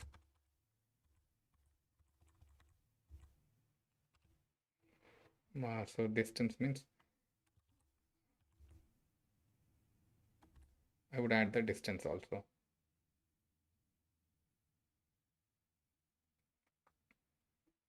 Okay, once I update the distance, I'm not going back actually.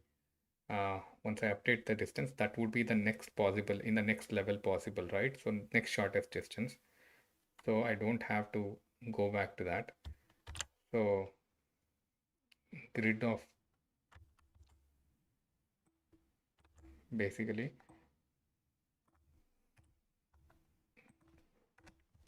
grid of this one is equal to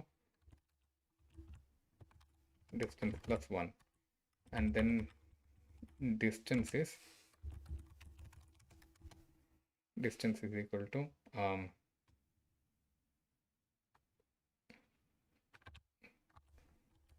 grid of row comma column, and then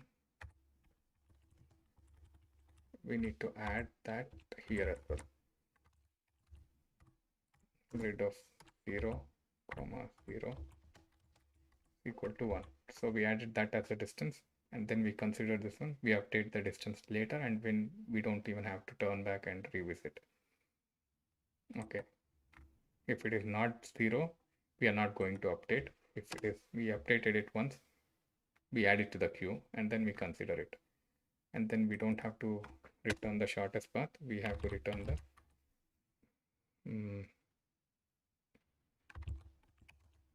value which is in that grid.length minus 1.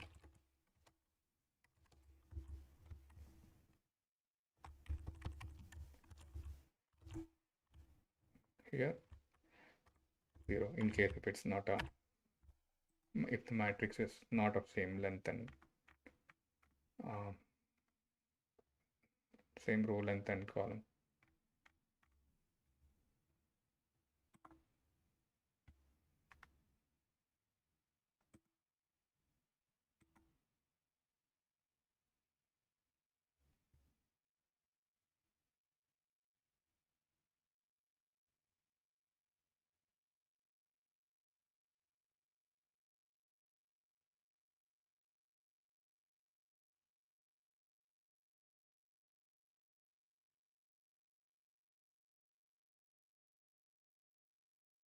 Row plus direction of 0 is less than 0, and it should be R, I guess. Or row plus direction of 0 is greater than grid.length minus 1. Here it's column plus direction. Column plus direction of 1 is less than 0. Or column plus direction of 1 is greater than grid of length plus 1. Or if grid of row plus direction of 0, column plus direction of 1 is not equal to 0, then continue. Otherwise, add it to the queue and make the distance, increment the distance.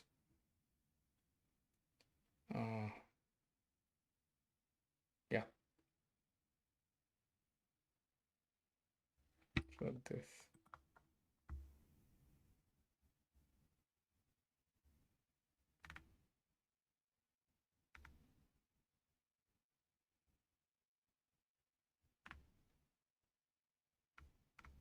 Okay, this should be int direction, not int direction.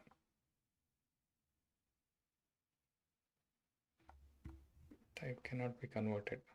Okay, q.offer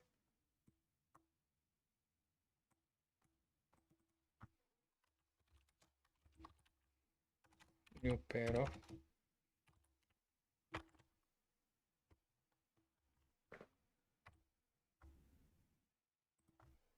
row plus direction of 0, column plus direction of 1, and this is a pair of integers.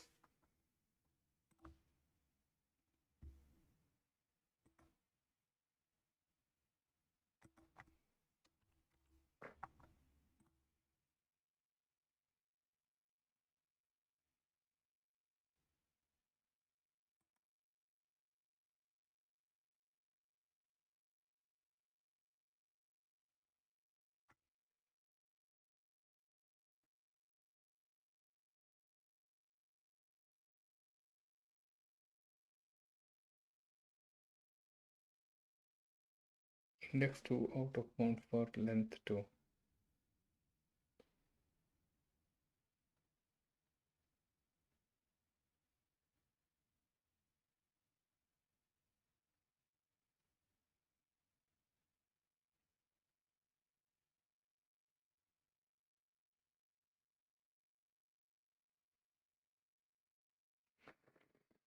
Okay.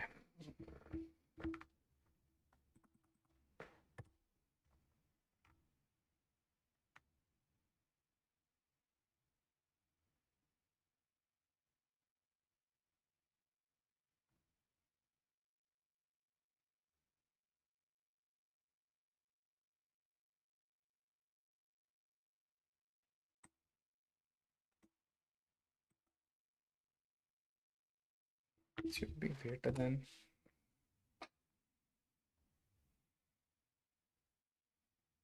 grid dot length minus 1. Greater than grid dot length minus 1.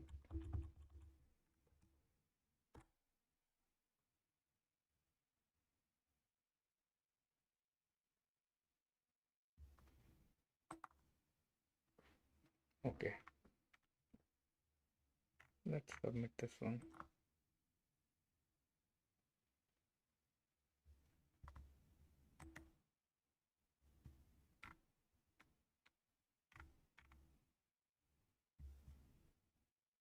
It's expected to be minus 1, but what I returned was 0.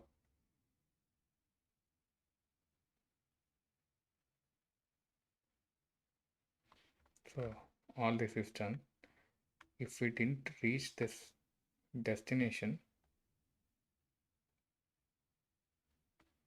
then we should return minus 1 here. We should not just return whatever is there in the direction, but we can check here if row is equal to grid dot length minus 1 and column is equal to grid dot length. Sorry, this one is supposed to be grid of 0 dot length minus 1. If that happens, I'll just return the current distance.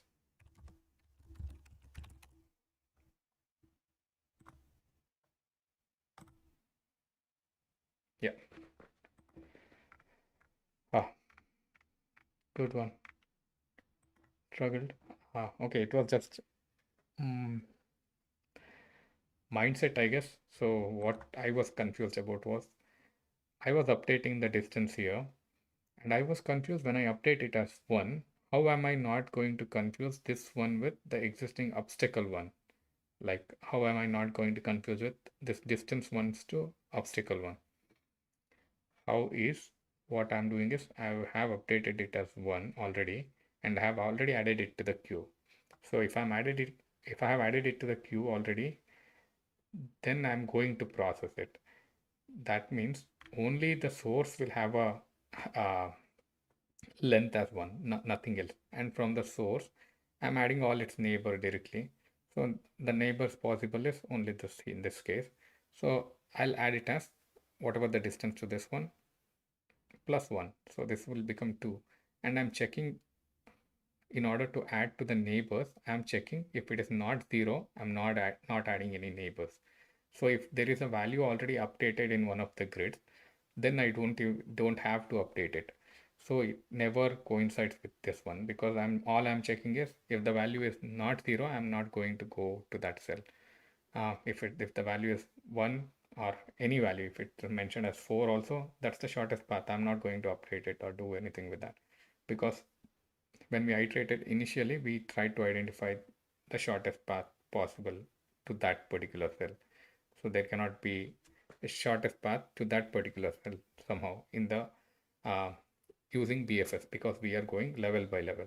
So if we go in the further level, then it must be a greater value than that one. Okay. So this worked.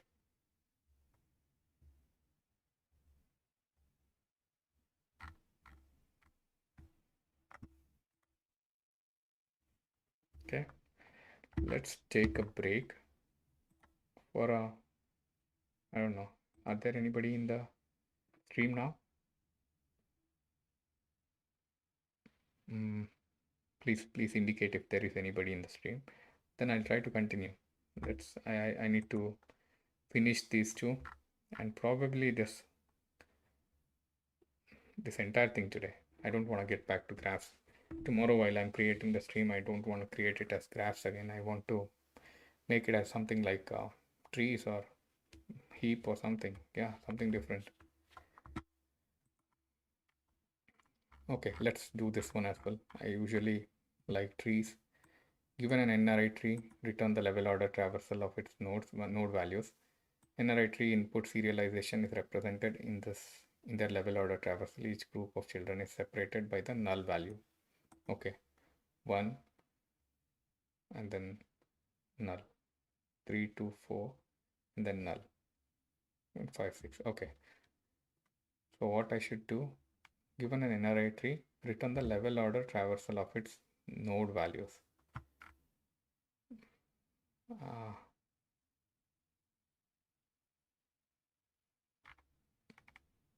Okay, given a node, basically I should return a, okay, it doesn't seem very complicated. I think we did that, they did something similar. So we can keep appending, we just need to keep appending every level that we traverse into the output. In this case, let's just get done with this quickly. So we have this list of lists as traversal output, I guess. Traversal output. And your array list is also fine since we are not appending in between. And then we have a node here. So we can add a queue. Queue of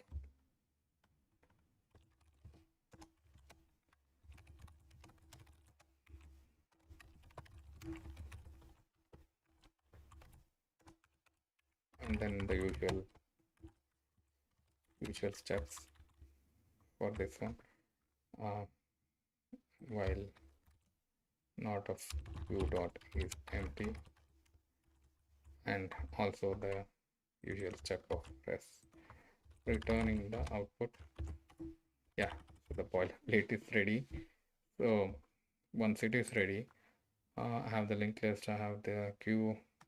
Okay, to the queue I'll just add the root as well, queue dot offer root, and then NRI tree means it will have a children is a list. So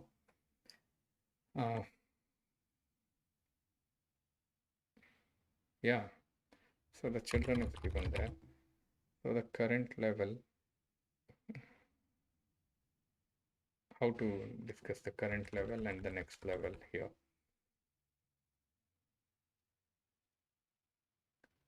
So while queue is not empty, okay, let's have the current level.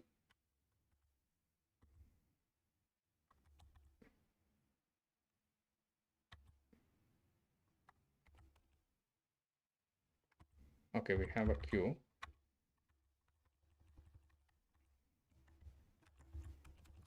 And we have a next level queue as well.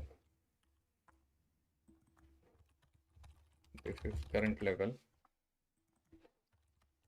This is next level. So we added the root to the current level.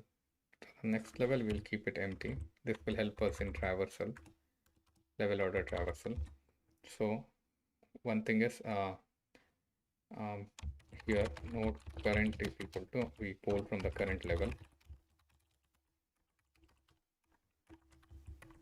and when the queue becomes empty in the current level, so if current level dot is empty after polling the last element, then what we will do is we will replace the current level from the next level. Okay, I'm getting a call, but I want to finish this one. current level is equal to next level, and then next level would be new array list, sorry, new linked list for it. Okay, so this should work. And then the output, how to add to the output. So when I'm done with the current level traversal,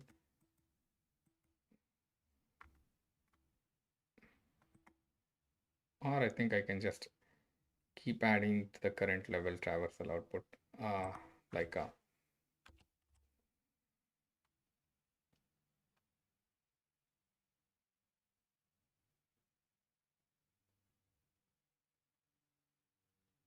okay, so like this we can do, like we have the traversal output dot add new array list of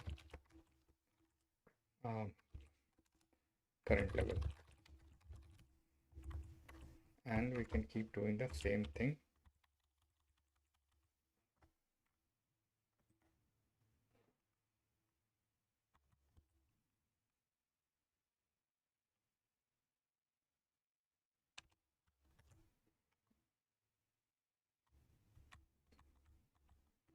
Same thing here. When the current level becomes empty, I'll keep adding the next level unless that's empty.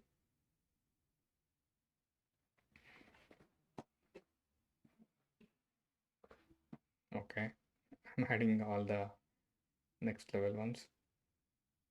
So it will append an empty list also at the end, because the next level will become empty. Then only I'm doing this.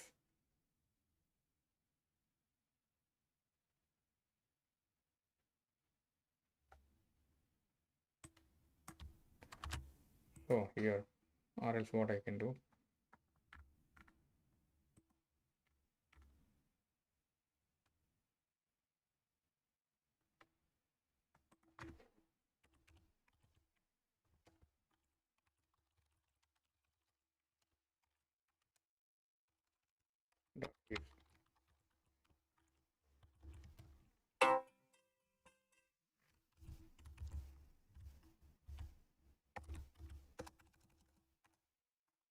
okay,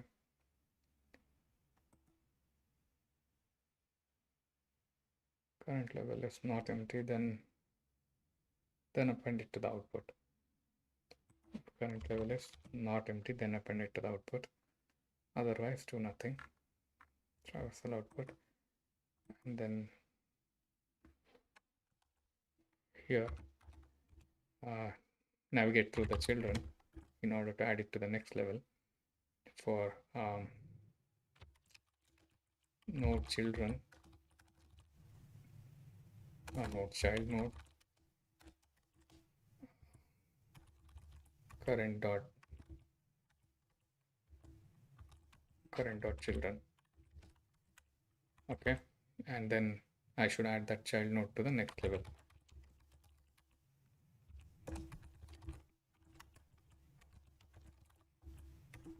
Okay, I'm adding the all of the child nodes to the next level, and when the current level becomes empty, I'm replacing the current level with the next level and updating the next level as an empty list. If the current level is not empty, then I'm updating it to the traversal output. How does this look?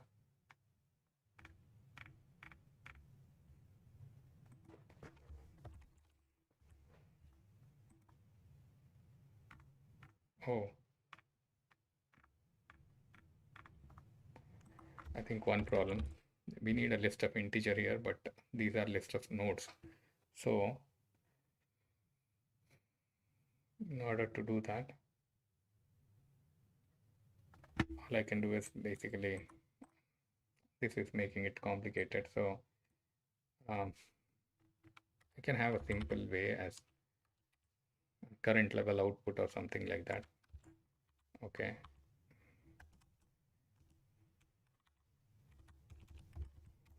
Like list of integer here.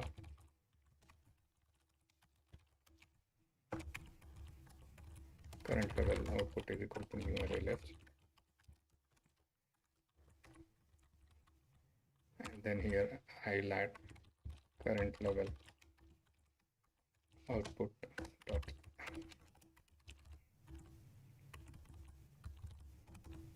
current dot val. So once the current level is empty, then I'll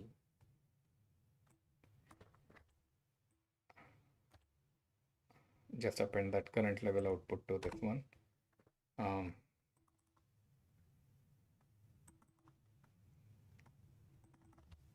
Current level output to this, and then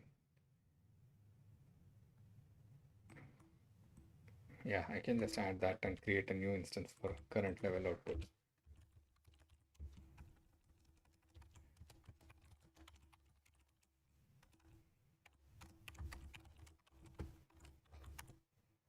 Okay.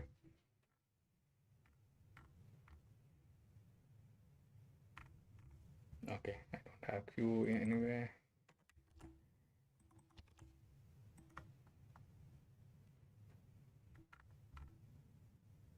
One, three, two, four, five, six. Okay. There are other instance. Let's try for this one as well.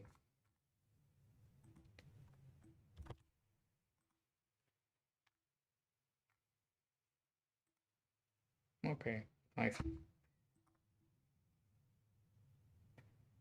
Null pointer exception. Cannot read field val because.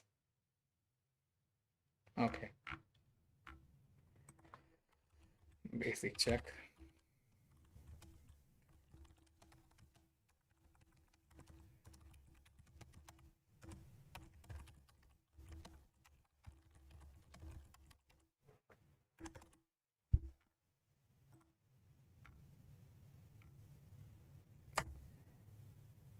It is equal to null expected. This one it seems. What is this one? Okay.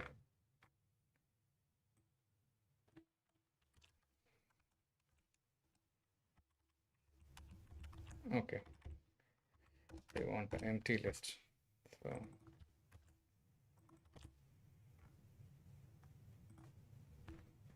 okay.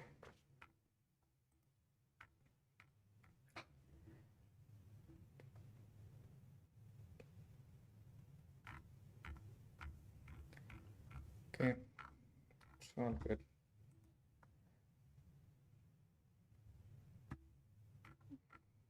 Rotting oranges. I wanted to solve the next one as well, but I'm getting distracted a little bit. So let me get to that call and get back to this one. Is there anybody in the stream right now? I won't leave if there is someone in the stream.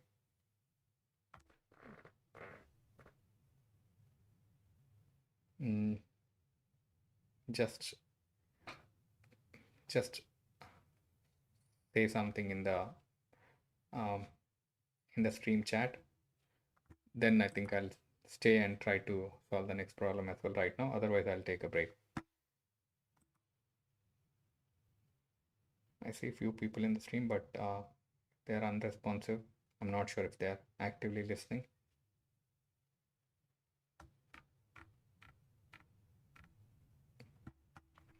Okay, I'll wait. I'll wait for one more minute. There might be a lag between my stream and this one. So let me see.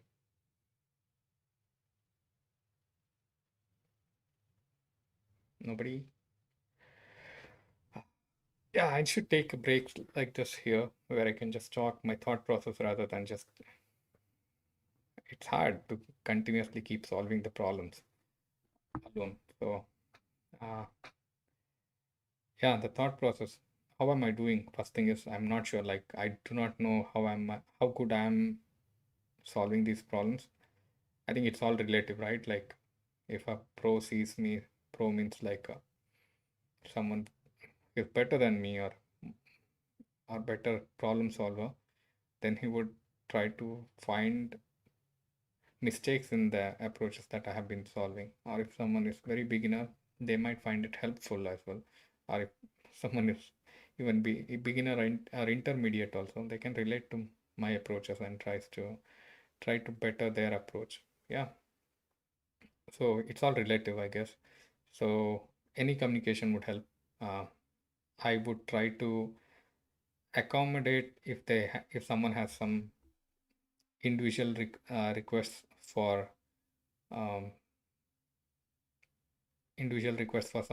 for any problems or any approaches that we need to discuss or anything that we need to go in depth. They can just uh, post a message in the channel, or just comment in one of the streams, or try to contact me on my email. um, yeah, anyway works.